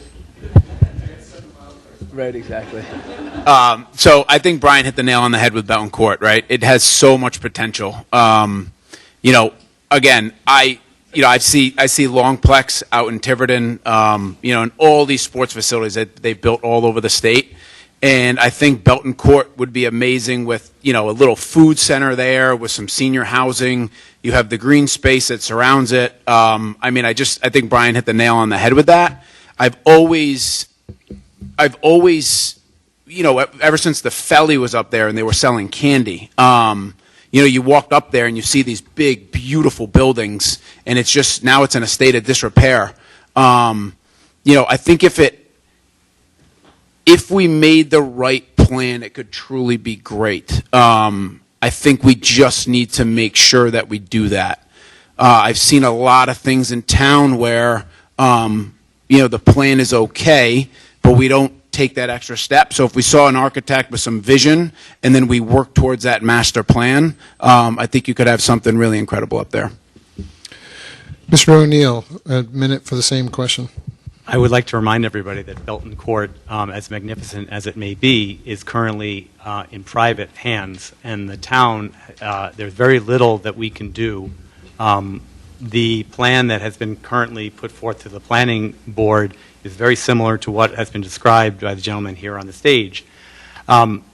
So that's something to keep in mind. This is not like the Monastery or Watson, that we can have town input to make very specific things happen.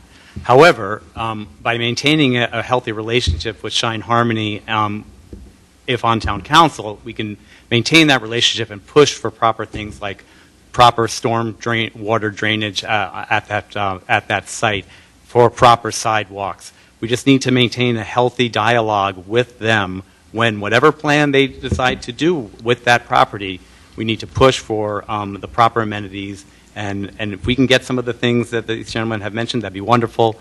But it'll be our role just to push for that. Mr. Daley, for a minute. Sure. I think this issue's been well covered this evening. So what I think about stuff like this, just a sort of insight into how I think about things. None of us are as smart as all of us. Somebody smarter than me said that.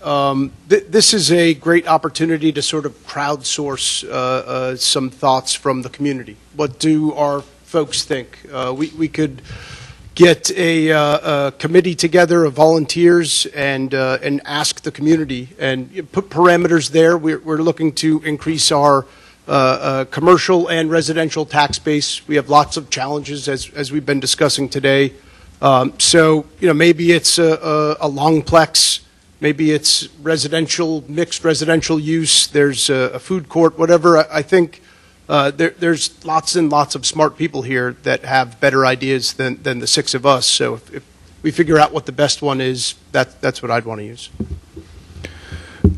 Thank you. Anyone else? Okay, we're good. I have one more bonus question for everyone. This is going to be asked of everyone here, all with 1 minute to respond. We'll start with Ms. Cassar and come back this way.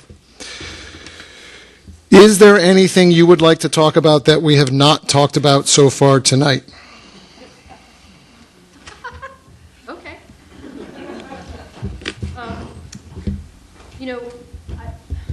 Yes. Yes, there is. And I think, one of the things that comes up a lot is sort of our ongoing conversation as a community about the flagpole and the issues that have been raised. And I just want to... oh, sorry. Oh, my goodness. Sorry. Wasn't using the mic. This is important. All right. What I wanted to just bring up is a conversation about the flagpole, because that has been something that folks have asked me about. There are a lot of opinions. And I feel like it's important to say that the town has consistently, historically acknowledged and honored the veterans of our community and state, and we will absolutely continue to do so. And the country they served for is a multicultural democracy, and the work of our veterans to protect our freedoms for all citizens is served by assuring that our communities strive to be places that are free of discrimination. I think there's space for everyone, and there's space for all of the conversation here, and I want to make sure that we figure out a way to move forward together as whoever is elected as the new town council, and from the issues that seem to spark people's energy, like the flagpole, to things like housing and affordability. I think we need everyone in the conversation in order to move us forward. Thank you. Mr. Hoffman. We covered Belton Court, right? Okay. Make sure that was talked about. We didn't talk about the schools. I know school committee's coming up next, but I think making sure that our schools and our safety are maintained is number one. I mean, that's why I'm here. It's why probably a lot of us are here. Our kids are proudly part of the school system, and it's something we should be proud of. We've got a lot to offer in this town, but I think keeping the schools and the safety of the town as number one in the state is hugely important. I helped a lot of people move here from out of state. I've weirdly transplanted like 3 families from Tennessee, and they all wanted to come to Barrington. So it's a wonderful place, but I think we've got to make sure that we're keeping those workers happy, and if we can find more ways to get them to be able to live here in town, that'd be great. Ms. Jancosek, for a minute. So one thing that I sort of ought to do if I'm elected, and I think is important to talk about here tonight, is collaboration. Collaboration with whoever is elected to town council, but also collaboration with our school board. Your taxpayer dollars, most of it goes towards what we're doing and the school board is doing here in town. And you have to have those two entities be able to have respectful and hard dialogues and be able to work together for the good of all Barrington residents. Communication and respectful conversation is the way to get things done, and without it, we can't move forward. Disagreeing is tough and it can be uncomfortable, but it's also how you solve solutions. We'd be a pretty ineffective and boring place to live if everyone agreed with each other all the time on every single issue and every single idea. Those tough conversations are the ones that propel us forward to be better and bigger things, and I look forward to having those conversations if I'm elected to town council with the newly elected school board. Thank you. Mr. Daley. Yeah, I think a thing that I wanted to talk about that I haven't yet is the veterans, and it's probably because I'm a veteran, but I also think there's certainly room for everyone here. I absolutely believe that, but I'm remain confused that why at the expense of the respect of veterans. That's something that is meaningful to me, and again, not just because of my status, but because I think that that's there's few things that are sacred, and veterans seem to be on that list. Certainly are for me. So, you know, there's lots of other things that there's lots of other solutions aside from the one we came up with. So one of my plans is to repair that relationship with the veterans. There's a second group that's starting up. I've volunteered to be part of that group, irrespective of what happens with the town council. But a critical issue, and one of those, we created a problem and now we're fixing the problem. Like this is kind of one of the things that frustrates a lot of people. Not just veterans, but create a problem, then the solution is more than the actual problem was. More of a problem than the problem was. So that's something important to me. Thank you. Mr. O'Neill, for a minute. Yes. When all of you leave tonight, I encourage you to drive out by the light to Maple and look to your left and look and see the resilience garden that was just planted here on our town hall property. It's gorgeous. It's going to look amazing. And one of the things we haven't talked about tonight is something that I'd like to do if on town council. I wish to incentivize and empower residents to do more to protect our shared natural resources, such as financial rewards for homeowners who remove grass and pavement, get rid of invasive plants, and add green alternatives to their properties that benefit the environment. I would love to see homeowners and renters be able to expense the installation of green infrastructure on their properties, including rain barrels, rain gardens, and native plant gardens, resilience gardens, with a rebate or some other financial incentive. Thank you. And Mr. Hughes, for a minute. I'm going to go back to the commercial tax base. So I think if we could find a way to either help monetize the East Bay bike path, right? So we have 7 miles of bike path that cut through the backside of Maple Avenue. We could do restaurants, lemonade stands, ice cream shops, all back where, you know, Maple Avenue car wash used to be, and help monetize that, and also to help change some of the zoning laws. So most of Barrington is either neighborhood business or business in general. If we could switch those over to commercial, it may kind of help in, help draw in, the bigger businesses to help fund that commercial tax base. Thank you. All right, we're going to move to closing statements. Mr. Hughes, we're going to start with you and go back down the row. You do all technically have your unused wildcard time, so I'll give you you do not have to use it for the sake of the audience and the school committee candidates who are waiting. But if you choose to, you could have up to 3.5 minutes, Mr. Hughes. Can we sell them? You may not sell them. Right? Exactly. In closing, I want to thank the League of Women Voters and the East Bay Media for hosting this special event. I spent the first 41 years of my life here and have witnessed how great Barrington truly is. I will be campaigning on restoring fiscal responsibility, ensuring our elder residents can retire comfortably, and rebuilding the relationship with the veterans. I'm also committed to supporting our local businesses and municipal workers. While taxes have risen, the benefits we receive have not kept pace. It's time to focus on what matters most to our community and make Barrington a more affordable place to live. Let's keep national politics at the holiday dinner table and focus on what we can actually address here on the council. My campaign is centered around the slogan, Back to Basics, and that's what I plan to deliver.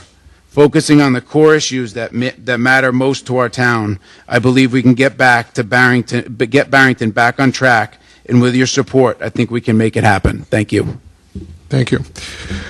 Mr. O'Neill, you have up to 2 minutes if you'd like. Once again, thank you for coming, and thank you to the League of Women Voters, East Bay Media, and the Barrington Public Library for hosting this forum. Thank you to the other candidates. It was an honor to share this candidate forum with you. And I want to thank all the candidates running for local office that are here tonight for stepping up and are serving our community. My name is Kerry O'Neill, and I am asking for your vote. Please check out my website, kerryforcouncil.com. Please reach out to me at o'neillforbarrington@gmail.com. If you are interested in hosting one of my signs, please let me know. But most of all, I'd like to continue this conversation. If there's something you'd like to learn more about, there's an issue that we didn't cover, reach out to me at that website or email address. Early voting begins October 16th, and the general election is Tuesday, November 5th. If you're here tonight or watching this online or reading this in the Barrington Times, you are already engaged in this election cycle. Many, many of our neighbors are not. Please share what you've learned. Tell your neighbors about us. Liana Cassar, Jordan Jancosek, and I need your votes. I encourage you to vote for Democrats from the top of the ticket for the President of the United States and to the very bottom for school committee here in Barrington. Thank you very much. Thank you. Mr. Daley, you have up to 3 minutes. Excellent. I will talk about my 7th grade basketball team and how our press worked really well in the finals. I think about this potential position and treating it like a duty. Not one that I initially aspired to, but one that I, if elected, will accept and give my all to.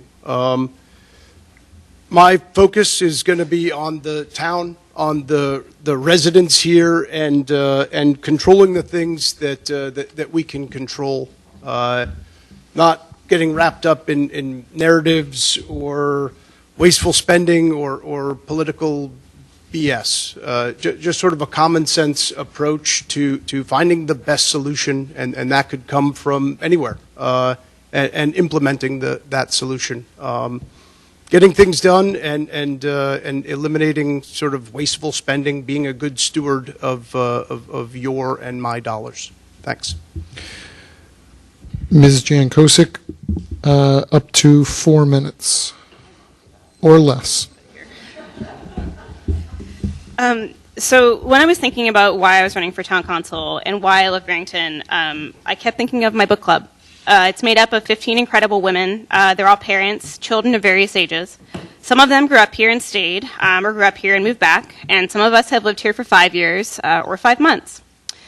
We're all active in town. We're coaches, Girl Scout troop leaders, PTO members, or various school and town volunteers.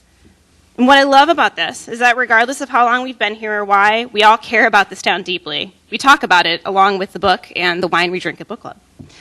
We share together in all of the wonderful things Barrington has to offer: a supportive community, family, amazing public spaces, and our incredible schools. I am running for town council because I am invested in helping this town to be the best place for my family and all of you, my neighbors. It is time for us to initiate actionable change that residents of Barrington can see and feel, and to bring Barrington forward into the future. On climate resiliency, I am committed toward fixing the flooding on our streets, sidewalks, and homes, and support solutions on stormwater runoff for our water-abutting communities. For community living, I want to make sure our public spaces are accessible and age-appropriate for all, children and seniors alike. I will advocate for town-inclusive programming so all ages can learn and grow together, and for affordable housing for our seniors who either want to stay in their homes and the town and the community they love so much. On safer roads and streets, I will support traffic calming measures, including pedestrian crosswalks, as well as more and ADA compliant sidewalks. I will engage with our state and federal electeds because working together on these issues up and down is how we will get these things done. And I am going to fight to make participation in our local government easier.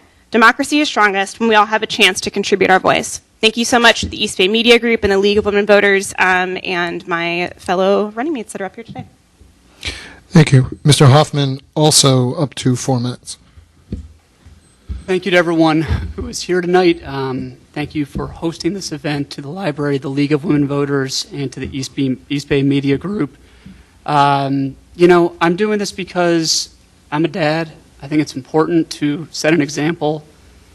I think bringing a different perspective, being a financial advisor and a realtor, is going to be helpful for a position like this. And I really wish, it's been really fun. Actually, I can't believe I'm saying that. It's been fun tonight. Listening to everybody and getting to know everyone else a little bit better. I genuinely wish we didn't have a D or an I next to our names on the ballots, because I think you should be choosing whoever you think is going to do the best job.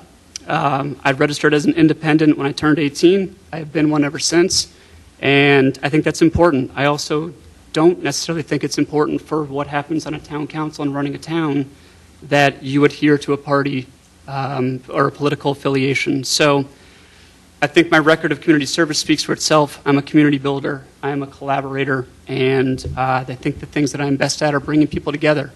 And I think that I will continue to do that if I'm elected. I would look forward to the challenge. I really want to develop an arts community here. I really want to get more business going. And I just think that this is a position that requires leadership and independent thought, and that's something I'll promise. Thank you. Ms. Cassar, up to 2 minutes. Great. Thank you to everyone involved in organizing and hosting the event, and thank you to the folks up here. I really hope that folks don't take lightly what it takes to stand up in front of your community and talk about why you would want their vote. It takes time, it takes energy, whether or not you agree with people. I applaud anyone who runs for office. It's tough on the individual, it's tough on the family, and it changes your relationship with your community, hopefully for the better.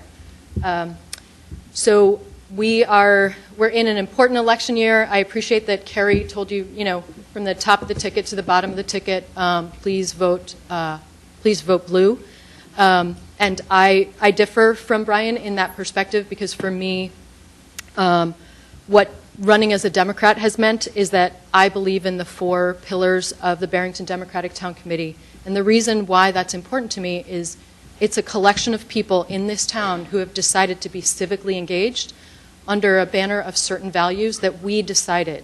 There's a lot of things going on, like you're getting direction from the top of the party. Well, nobody in Washington literally is calling to tell us what to do. This is our community. This is what we do.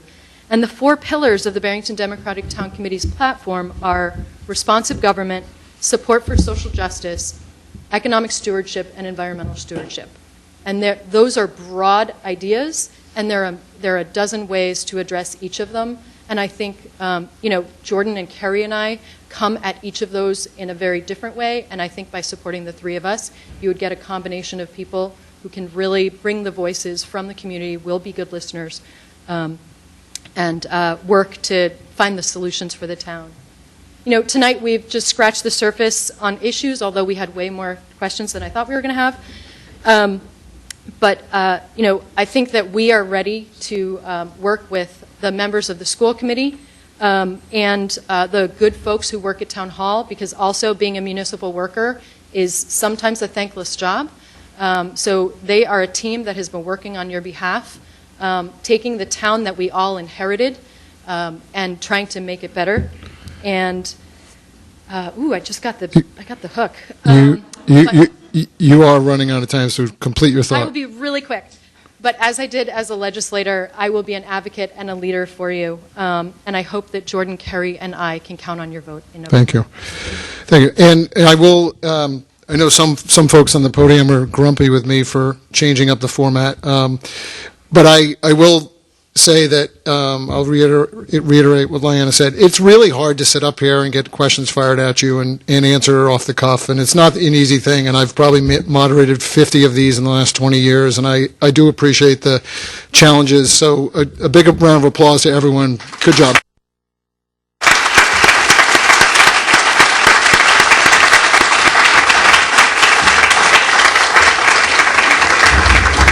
All right. Thank you. All right, Barrington School Committee. Okay, welcome to the forum for the Barrington School Committee. This is a very familiar format to what you just watched. We're going to go down the line with opening statements of a minute. Candidates have 6 wild cards to use, and we're going to begin with Dr. Megan Douglas. And don't forget, we're going to pass the microphone around. Okay. So, good evening, everybody. Thank you so much for staying so long. My name is Megan Douglas, and I am currently finishing my 2nd term as a Barrington School Committee member. I had frankly not considered running again. I had even recycled my signs. But then we had the opportunity to interview for a new superintendent, which was pretty inspiring. And then I got an opportunity to meet our new student rep to the school committee, who's incredibly excited about policy and about having a mentor. And then I really looked at the data that we have and realized that we really haven't finished the work on school, on kids having a sense of belonging in school. And so for all of those reasons, I decided to get new signs and run again. So here I am. For my background, I'm a recently retired physician due to complications from COVID. That's the sunglasses. I'm also an artist and a board member at Maiden Warren. I'm a longtime soccer coach and Girl Scout leader, and I have had the honor of giving the girls' puberty night talk at Hamden Meadows for the last decade. I'm married to a professor and a Navy captain. I have 3 kids, 2 of whom are in college, 1 in high school, 2 fantastic dogs, and I really look forward to sharing more tonight because I think we have 10 questions. Everyone seems to be complaining about that, so I might adapt as the evening goes on. Opening statement for Elizabeth Singh. Thank you. Hi, everyone. I'm Liz Singh, and I'm running for school committee to promote progress and continue moving forward. As the only candidate with young children, ages 2, 5, and 7, attending Primrose Hill, I bring a unique perspective. I was born and raised in Barrington. I went to Nayat School, graduated from Barrington High School, and came back here during COVID with my husband and our 2 children at that time to bring our children the education that I had received and allow them to experience Barrington and its community. I am trained as a pediatric nurse practitioner, but I currently work as a program director overseeing infant brain studies. My journey with the school district began about 2 years ago when my child, who's 7 years old now, was entering kindergarten. We faced unsafe conditions due to a busing issue. Navigating the slow, non-transparent process took 6 months and required multiple appeals. I understand the challenges that face our district, and I'm committed to maintaining Barrington's high standards through transparency and accountability. Thank you. Karen Rasnick. Thank you to the League of Women Voters and the East Bay Media for giving me this opportunity to speak to the community. I'd also like to thank the Barrington Library.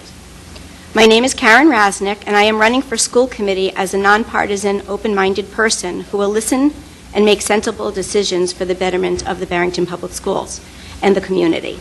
I have lived in Barrington with my husband, Marty, for over 20 years. We have 3 adult children who attended Barrington Public Schools. I am recently retired from 36 years of teaching elementary school in the Providence Public School System in 3rd, 4th, and 5th grade, regular education, special education inclusion, and ESL classes. I feel that my background as both an educator and a parent of 3 children with very different academic needs are beneficial in understanding the importance of communication between educators, administrators, parents, and school committee. I feel that having a teacher on the school committee is vital, as there needs to be someone who understands the reality of what goes on inside the classroom from a teacher's perspective and brings this point of view to the school committee. It's important that teachers have a voice in school decisions, and their insights and perspectives are valuable and valued. Ensuring their participation will help create more well-rounded and effective solutions for our schools. Thank you. Thank you. Lisa Nelson. Thank you. My name is Lisa Nelson, and I'm running for school committee as well. I live here with my fiance and our blended family of 3 sons, ages 2 through 18, and I've been an education-focused public servant for several years. When I learned that the condition of Rhode Island's public school buildings was quite dire, I founded Fix Our Schools. I traveled around the state, letting people know just how serious the situation was, and I was also asking for help. I was asking for collective voices to figure out solutions, and the result was quite a historic $250 million school construction bond statewide that I'm sure many of you voted for in 2018. In other words, as a direct result of my work, Barrington has saved millions and millions of dollars on its school construction project in the middle school, and it will continue to do so with its upcoming projects as well. I worked for 4.5 years in our state Senate as their education policy advisor, where I wrote the laws that require civics and financial literacy to graduate. Now I'm at DCYF, where I communicate with elected officials on a daily basis. I have to meet them where they are, because they're not all child welfare experts. My job is to do that on a regular basis, and I'll continue to do that for Barrington. Thank you. Thank you. Tim McNamara. Thank you, Scott, and thank you to the East Bay Media Group, to the library, to the League of Women Voters, and to all of you for your patience in staying here for this long night, for the bottom of the card, as I believe we referred to in the last session. My name is Tim McNamara. I've been a Barrington resident for 17 years. I'm the father of two children, one who just graduated from BHS last year, and another who's a current sophomore. I'm a marketing professional, and I've been a coach to more of Barrington's young athletes than I could count. I'm running for three main reasons. One, to provide common sense, perspective, and a collaborative approach to the issues facing our schools. Two, to ensure sound fiscal management of the school budget, balancing community needs with the associated taxpayer burden. And three, to provide transparency and accountability regarding the actions of the committee. I believe my professional experience in managing a marketing agency and managing multi-million-dollar budgets for large national corporations has prepared me for the administrative and fiscal challenges that the committee faces. And on the personal side, I have been a coach, a program director, and a board member for Barrington's basketball, soccer, and lacrosse leagues for the past 15 years, always with the passion to serve the kids, and I hope to continue to serve those kids as a member of the committee. Thank you. All right, we're going to move to questions. We'll start down here with Ms. Douglas. The 1 minute answers, we'll do Douglas, Singh, and Rasnick for this. One of the largest issues impacting schools in recent years was the decision to remove class levels at Barrington High School. It impacted the way teachers could teach, it impacted honors classes and the opportunities for merit scholarships, and it impacted students and opportunities for individualized instruction. Do you support the removal of class levels within the Barrington Public Schools? So that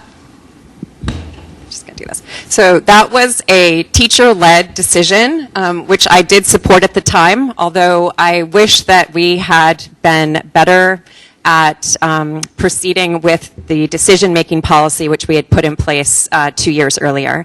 Barrington has a history of having really great educational ideas based on good data developed by our teachers who are part of a professional learning community, but we don't always do a great job of getting that information from the teachers, the educators, the administrators, to the families so that everybody understands why we're doing what we're doing.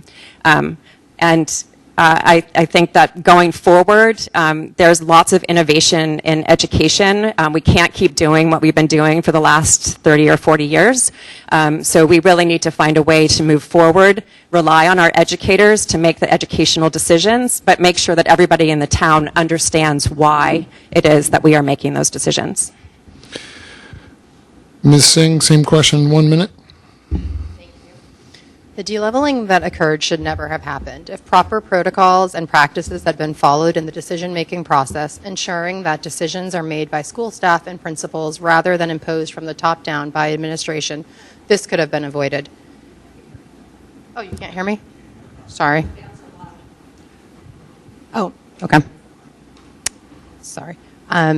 It is essential to offer multiple levels of academic choice because students learn at different paces. Providing options for rigorous courses allows students to select classes that best suit their needs and abilities. Maintaining a range of academic levels is vital for fostering a supportive learning environment where every student can thrive and reach their full potential. We are a school community with some of the best teachers, parents, and students in the state, and our academic offerings should reflect a diversity of opportunities for all students. Thank you. Ms. Rasnick, same question, 1 minute. So I do not support the idea of deleveling, and that was one of the things that made me very upset when I heard about it. I have 3 children, all with very different needs. I have a daughter who has autism, and she was in the special ed program in the school system. I have a son and a daughter who benefited from the AP and honors classes, and my son is a doctor now in Chicago. I can't imagine that my daughter would have been able to take classes with my son, and make that decision or have that decision be made. I really feel that every child needs to be met at their own needs, at their own level. Everybody needs to feel successful at their own level and not be pressured into taking classes that would not benefit them. We need to provide rigorous and variety of courses that will allow all students to be able to select classes that are best for them. Thank you. Anyone else want to jump in on this? You don't have to. Okay, we're going to move to a new question. This is going to go Nelson, McNamara, Douglas. So, Ms. Nelson, 1 minute for this.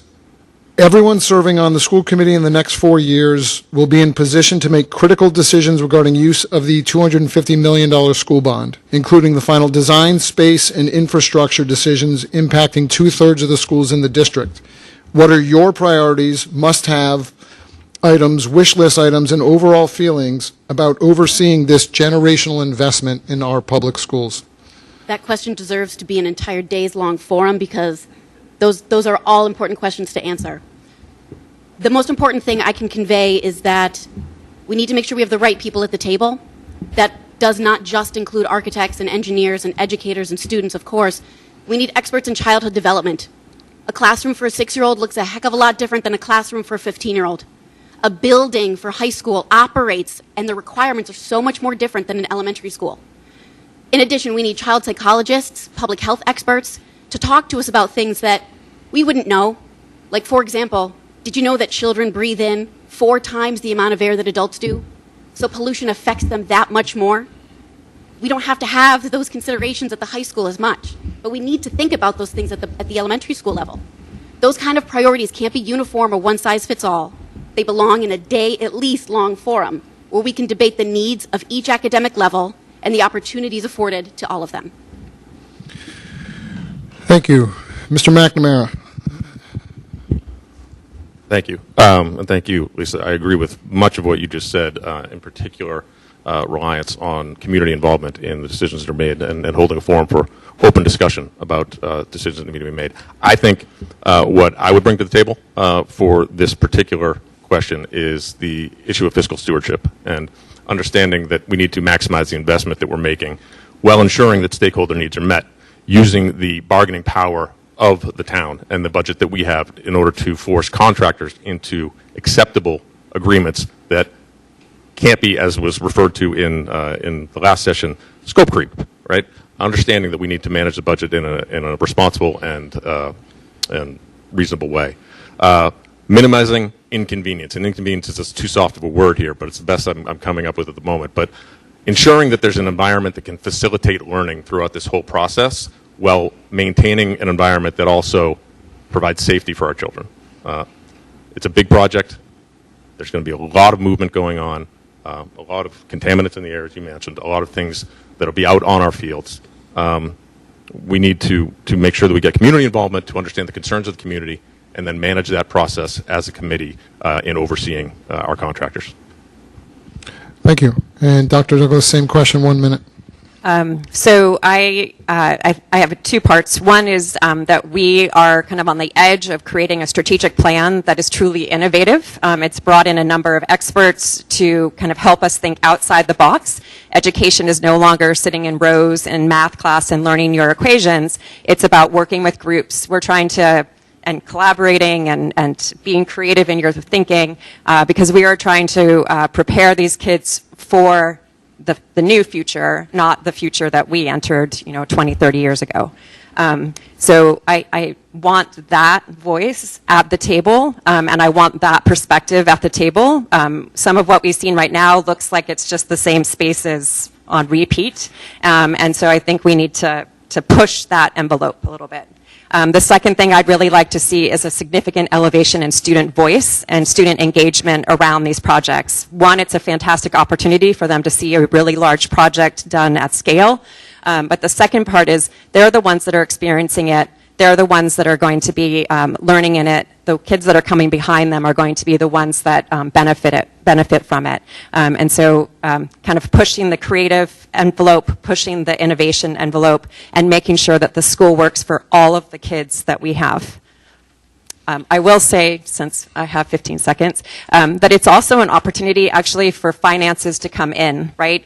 We have some CTE programs, which are career technical education, for which kids come from other districts and the money follows the kid. So we have opportunities to be really innovative and find ways that have programs that are interesting to more students than just the students in Barrington as a way to help support the education in this district. Okay, thank you. Anyone else on this? All right, new question with Ms. Singh begins. This summer, the school committee voted to install a new multi-purpose artificial turf field and running track at Barrington High School. If elected, will you support the plans to complete the track and turf field at BHS? Okay. Can everybody hear me? Okay, here we go. Trying to find the perfect spot. I support installing artificial turf and track complexes at Barrington High School in line with the recommendations of the athletic director and district administration. This decision addresses ongoing injuries and maintenance issues with the current fields. Enhancing the exterior of our schools is as important as improving the interior. Most districts now have turf fields, and we will use the most environmentally friendly materials available as technology has significantly evolved. As a healthcare provider, I believe sports are essential for children, and safe sports facilities are crucial, and injuries caused by poor field conditions are preventable and should be avoided. Thank you. I'm sorry, this question was going to Singh, Rasnick, and Nelson. So, Ms. Rasnick, same question. So I also agree with what Liz said about the turf. This is going to a vote, so if it is voted for, I will support it. I have children that did sports. I had a son who played football. I had a daughter who did field hockey. It's very important that we have safe fields. While I am a tree lover and I love grass, we have fields around the football field that will still remain grass. So it's not like we're taking all of the turf away, all of the grass away to put turf. It's going to be on the football field. And I feel that if that is the request of the athletic director, he's the professional, he knows what he's doing, he's been there a long time. Safety is of the utmost, and I know that our school department will use the safest materials possible. Thank you. Ms. Nelson.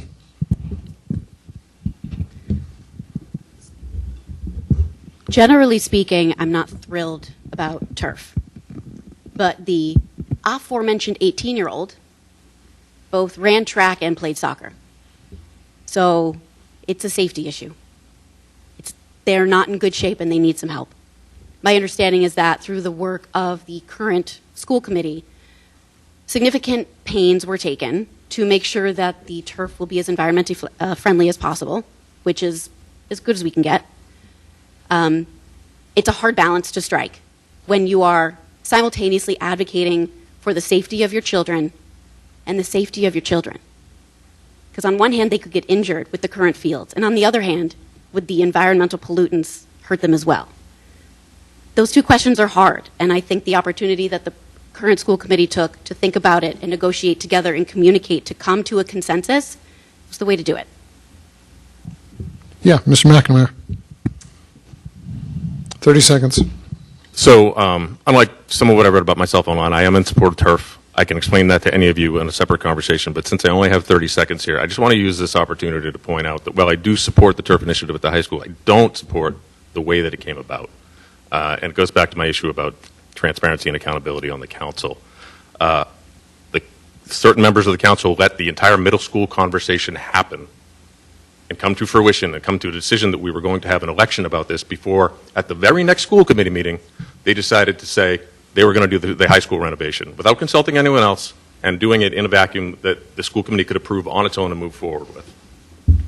I think that if the public had known the high school option was on the table, it might have changed the middle school conversation. I don't think that's fair to the voters.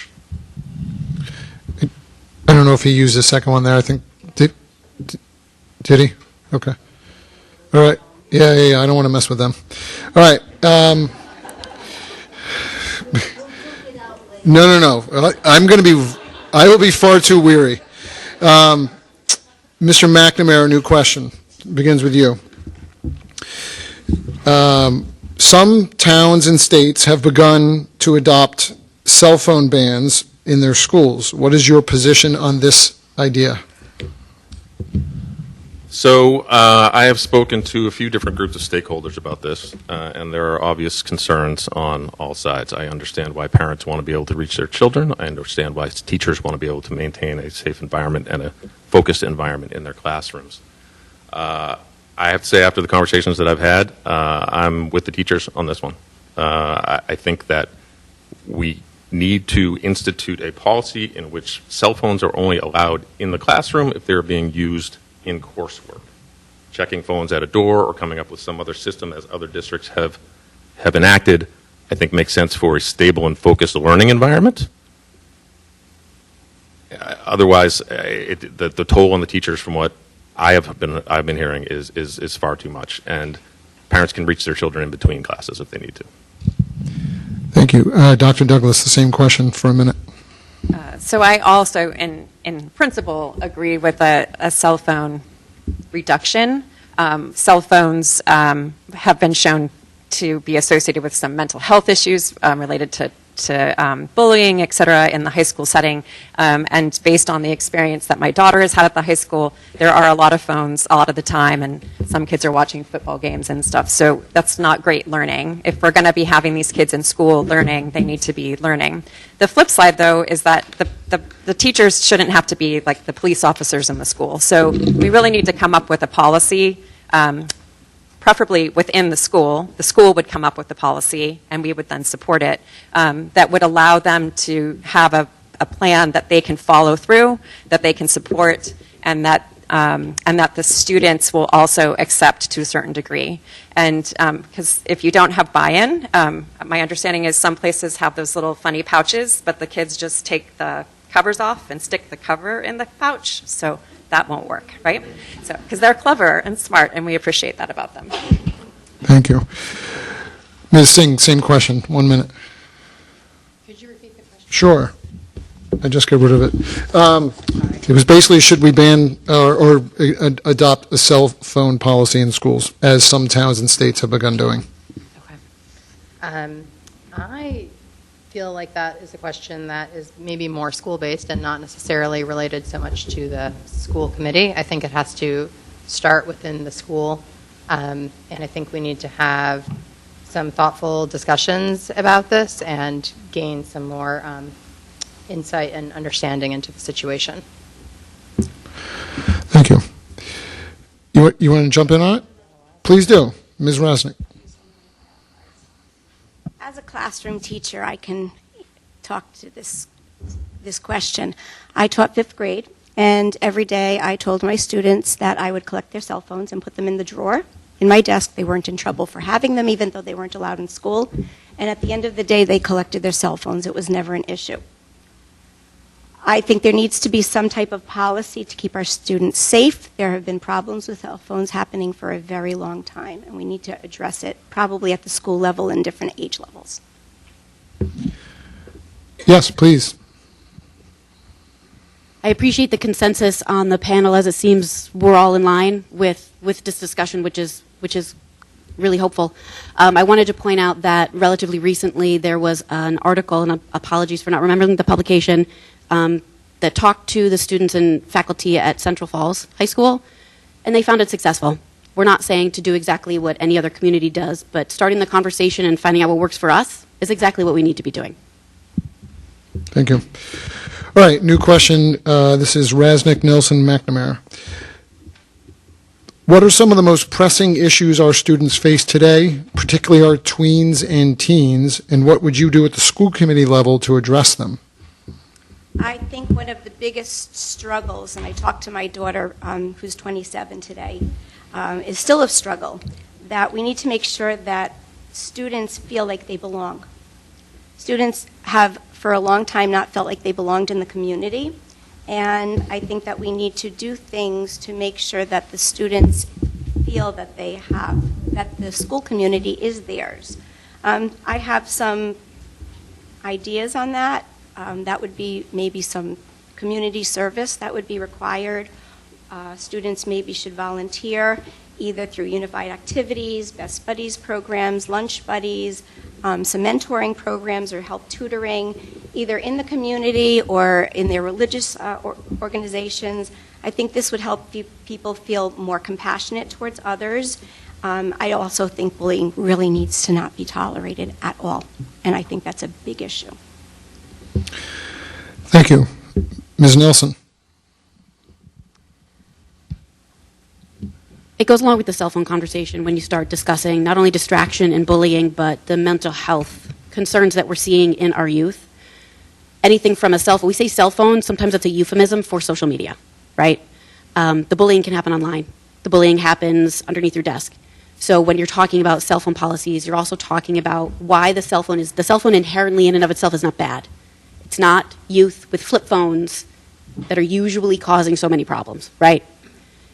Those concerns create atmospheres, as my colleague mentioned, where students don't feel like they belong because they're being subjected to things over social media during the school day, where 10 minutes later they'll walk past the person who said that about them, and it creates an atmosphere where they don't feel comfortable. So not only do we need to evaluate a cell phone policy, we need to evaluate what kind of supports we're offering our kids emotionally during the school day, outside of the school day, in the community. It'll help them feel more attached, but it'll also help them understand and handle the many emotions that they're experiencing as teenagers. And I think that'll go a long way to helping them feel more belonging. Mr. McNamara, 1 minute for the same question. Thank you. So a couple things. I think that, one, when we talk about the pressing issues facing our teens and tweens today, we need to recognize that the teens and tweens in Barrington aren't necessarily facing the same challenges and anxieties as teens and tweens in other areas. I think that there are some specific things to the Barrington experience and our children that as a committee we would try to address. In order to do that, I think elevating the student voice is incredibly important. I think Megan's mentioned this earlier as well. And understanding that the students are just as much of a stakeholder in these discussions as all of the rest of us are, and understanding their perspective on the issue before we try to create any solutions. But I think specific to Barrington, there's a pressure to excel. There is this drive to succeed. And I think we need to help them define what success is. Success isn't the same for everyone. There are options and there are pathways for students in multiple ways. College isn't necessarily for everyone. I think that we need to teach our kids that it's not necessarily where you go, it's what you do when you're there. And I think that fostering that sort of environment would be helpful. Yes, please jump in. So this is pretty much why I'm running. The lack of the sense of student belonging in Barrington has been precipitously low for quite a while. We have been compared on multiple surveys to national data to like districts, and we continue to score in the bottom quartile. So while we have kids who are very successful, a lot of them are doing school, and that's not okay. So we really need to figure out, by listening to the students, as my counterparts mentioned, how can we get them more engaged? What can we do to make school exciting, a place to learn that's connected to what the next steps are? Yeah, please go ahead. Be in this microphone, I feel like we're not. So my thoughts: to help children feel more included, we need to enhance our mental health support by hiring additional social workers and ensuring easy access to existing counselors. These professionals have the knowledge and resources to promote inclusion and positivity. Additionally, offering a variety of clubs and organizations is essential, allowing students to connect outside of their classroom with people who share their interests and foster the same sense of belonging. I'm also excited about our collaboration with Challenge Success, which prioritizes mental and physical well-being and emphasizes that supporting youth mental health is more important than ever, which is a statement that really resonates with me.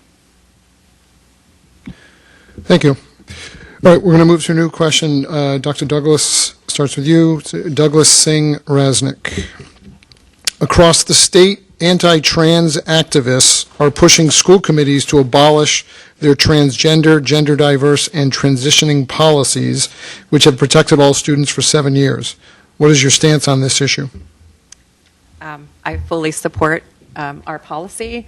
We had a gender support protocol in place since 2018, I believe, which we wrote with the support of many people through the Health and Wellness Committee, which many community members and students.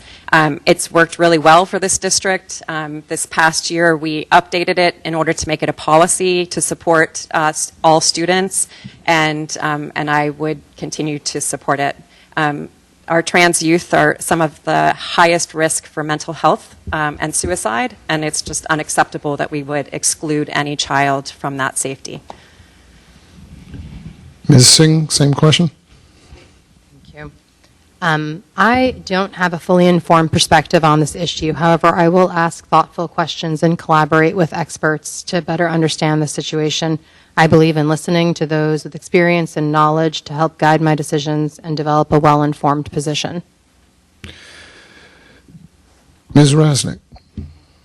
I don't have a totally informed point of view on this policy, but I will say from a teacher's point of view, I've had trans children in my classroom, and they are children like everybody else. They deserve the respect that everyone else does. They need to be treated like students like everybody else.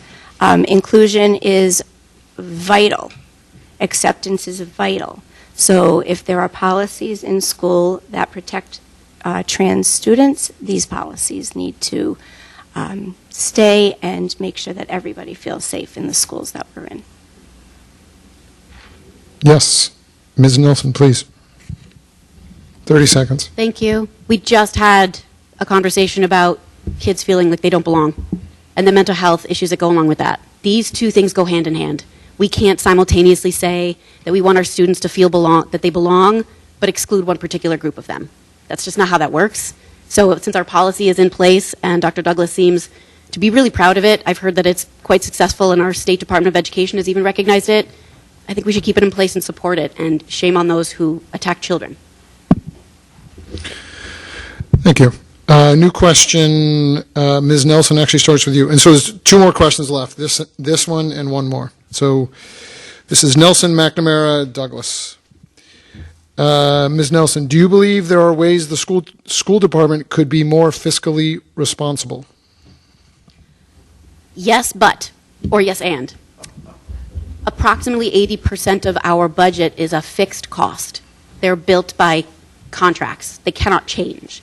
That small percentage of budget that we can change, we could evaluate it. But I'm not sure it would have such a significant effect as our taxpayers would like us to believe. I would have no problem looking at that 20% of our budget to see if there's anything that we could tweak, anything that we don't need, or something that Dr. Douglas mentioned earlier, something that we've been really good at accepting but not following through with. Those things should certainly be evaluated. But I did want to set appropriate expectations, because if, let's say, $100,000 is trimmed off, how much money per family is that going to be? Are we really going to feel that difference? I recognize it's a lot of money. I'm not shying away from that. But the fact is that there isn't a ton that the school committee could do with their budget because so much of it is fixed. It doesn't mean we don't look into it, but did want to set appropriate expectations. Thank you. Mr. McNamara, 1 minute. Thank you. I'm not going to say much that our resident expert here hasn't already expressed, but I will say that I agree with your comments, Lisa. And I would say that in the spaces where that we do have wiggle room, the right questions need to be asked. Not necessarily accepting what has happened in the past and moving forward with it and rubber stamping decisions that were made before. I think that we need to question contracts that are in existence. We need to understand the whys and hows of how those decisions were made. I feel like the experience that I have had professionally over the last 25 years in managing those types of budgets uniquely prepares me for that. I'm not afraid to challenge existing norms and expectations and budgets in order to find those kind of opportunities. And Dr. Douglas, 1 minute. So 8 years of budgets. I've been sitting on the budget forecasting committee for that entire time, so I have a pretty good, deep understanding of where our budget was and where it's gone. Unfortunately, in around 2010, there were a couple years where we held the budget so low and the increases so low that at this time now we are feeling more of the pain because there are things we really should have been doing. We should really have foreign language all the way through the middle school, if not into the elementary schools, but we're not doing that because we didn't have the income at that time to do it. So we have taken the approach of return on investment, looking at what impact we have on the most children, and that's been working pretty well. But then you have a year like this past year, which speaks to what Ms. Nelson said, which is that we had plans, and then we had $1.5 million designated for our teaching staff in alignment with their contract, and then we had an additional $800,000 required for high-cost special education, which is 100% okay, but it definitely limited our ability to do much of anything. Fortunately, the state came through at the end with a little bit of extra, so we were able to get one of the social workers we wanted to have in the district. But the long-term goal is to keep trying to move the envelope forward and making opportunities where we can, like I talked about with the CTE programs, of bringing money back into the district. Thank you. All right. Last question of the evening begins with Ms. Singh. So Singh, Rasnick, Nelson. Barrington has been making some new investments in special education in the past couple of years, such as creating a transition program for students in the age 18 to 22 range, building out its life skills space at the high school, and creating breakout spaces for more individualized instruction in some buildings. Is it enough? What else should the district be doing to improve special education? I look forward to having our youngest learners in preschool be evenly distributed throughout their neighborhood schools, as well as I remain encouraged by the focus on special education resources that are in the current school construction plans to keep Transition Academy space in-house and offer accessible playgrounds, and we can advocate for better funding for special education services as these are not reimbursed enough by the state. Ms. Rasnick, 1 minute. I am thrilled that there is a transition academy in Barrington now that was not available when my daughter went through the school system several years ago. It's wonderful that we can keep our students here in town because this is their community and we don't have to send them down to Roger Williams or CCRI. I think that we need to make sure that we have enough reimbursement from the state for special ed because special ed costs a lot of money. The current construction plans need to make sure that we have space for special ed. I know that there are some special ed classrooms that are now held on stages and in converted closets. It's not acceptable.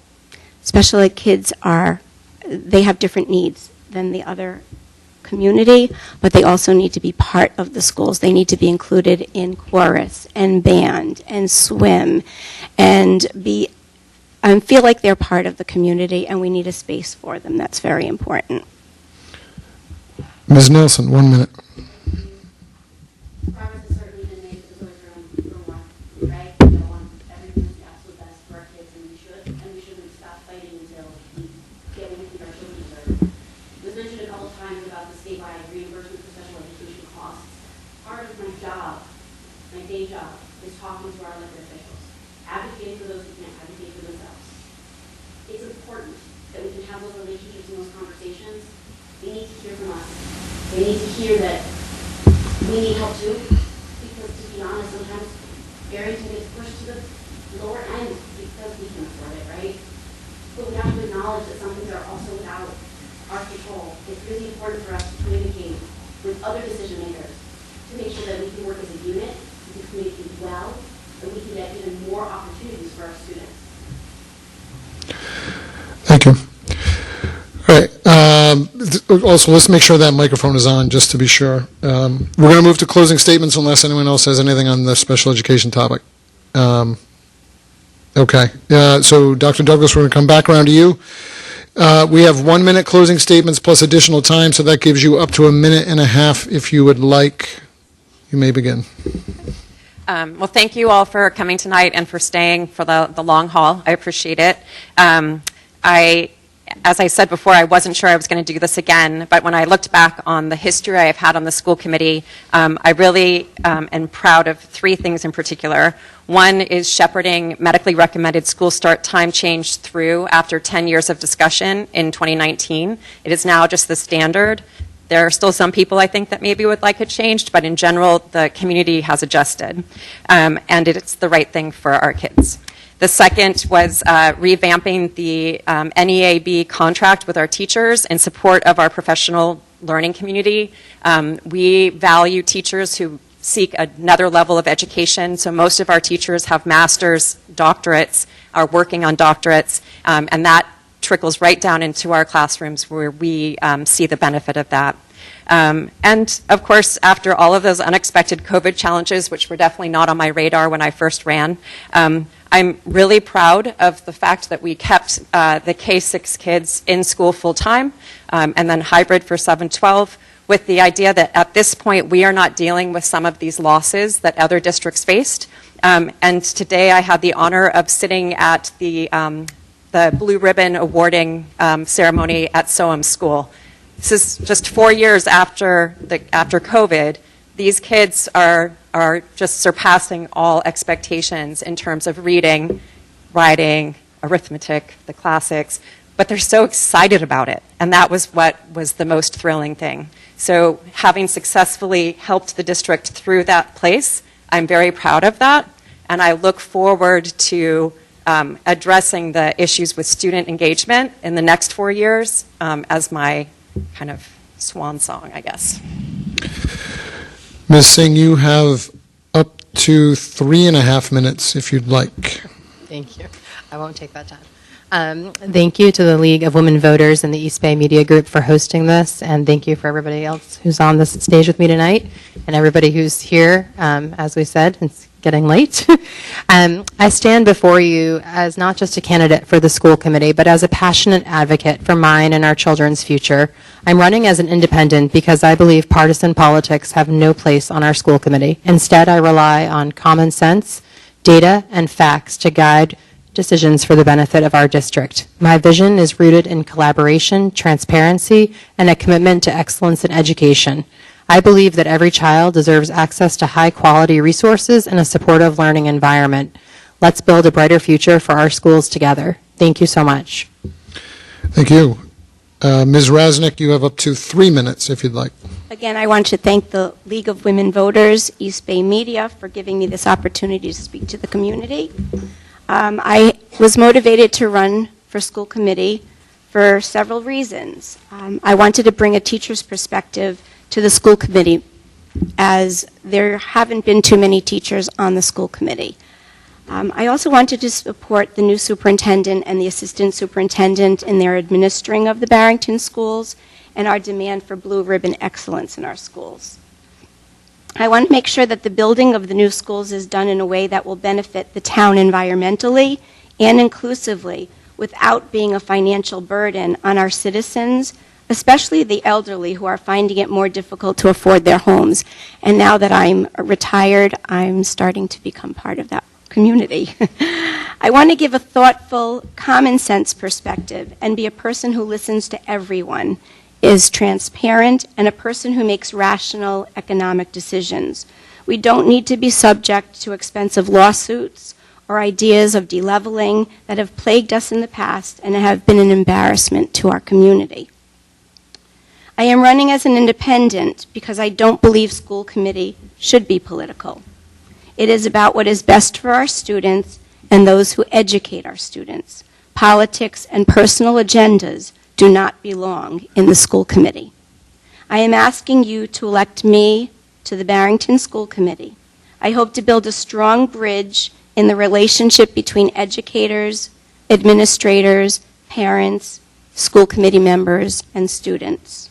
With a strong relationship, we can continue to ensure that Barrington Public Schools remain the highest level of excellence for all of our students. Thank you. Thank you. Ms. Nelson, same thing, up to 3 minutes. Well, I don't know, ask the audience. Is any better? Saw a green light and then the green light went red. Yeah, then just use the other microphone. Yeah. Is that? I feel like I'm in a Verizon commercial.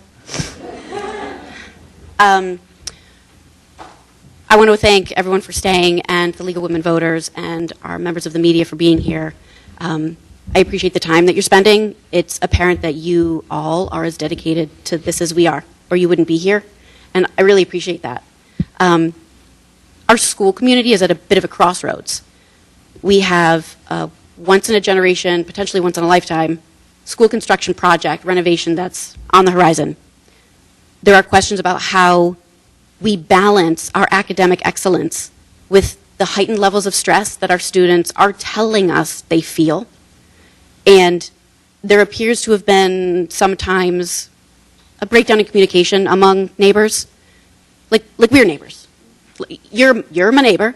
Town council, our other boards and commissions, they're all of our neighbors. And for some of the issues that have been presented today, it seems like sometimes it's a breakdown in communication, and that just needs a little bit of attention and a little bit of grace, a little bit of a fresh start.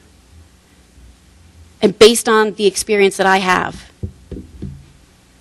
$250 million for school construction statewide. I wrote laws on graduation requirements that we all agree are in place to help our kids succeed. And I work for DCYF, arguably one of the most challenging state departments in Rhode Island. And my job is to communicate with people of all walks of life who aren't speaking my language. I need to find ways to meet them where they are and make sure we end up with the same understanding so that we are all working toward the same goals.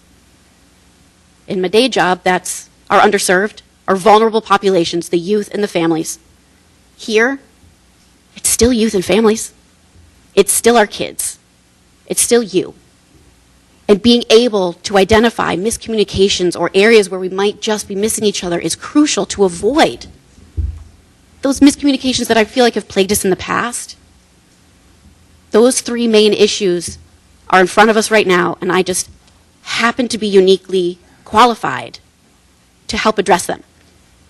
It's luck, but it's true. And I think I can help. I'd like the opportunity to try, and so I'd ask for your vote in November. Thank you. Thank you. Mr. McNamara, up to 2.5 minutes, if you'd like. Great, thank you. Thank you once again to all of you and to our hosts. It's been a long night, and I appreciate that I'm the last person speaking, so I will try not to go too long.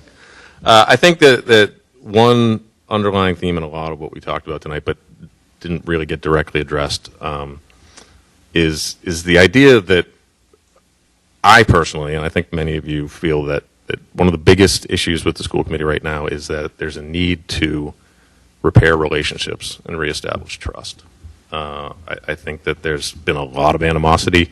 If you read any of East Bay's editorials, you understand the animosity between the town council and the school committee and their parents and the school committee.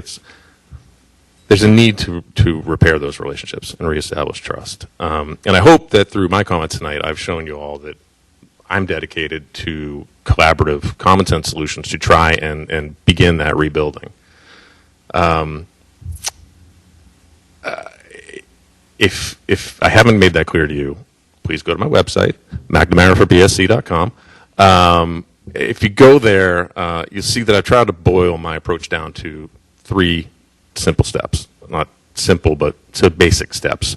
And since we're talking about schools, let's keep it juvenile and say, let's bring the ABCs back to the school committee. So A, accountability and transparency. We need to understand why the committee is making the decisions that they make. If you've gone to any meetings in the recent history, you'll see that they've been in executive session almost as much as they've been in public session. So we need to shine some daylight on some of those decisions that are being made. B, budgeting. Sound fiscal stewardship. I'm a little bit of a broken record on that, but certainly something that needs to be paid attention to, especially given the projects that we have coming up. And last, C, common sense and collaboration. Starting to really listen to the community voices of all the different stakeholders that are involved and to have the committee serve as a conduit to those decisions being made as opposed to a body that is imposing those decisions on the rest of the town. If you have followed this small race on social media, you'll see that there is a significant group of people that are focused on historical differences and disputes involving the committee.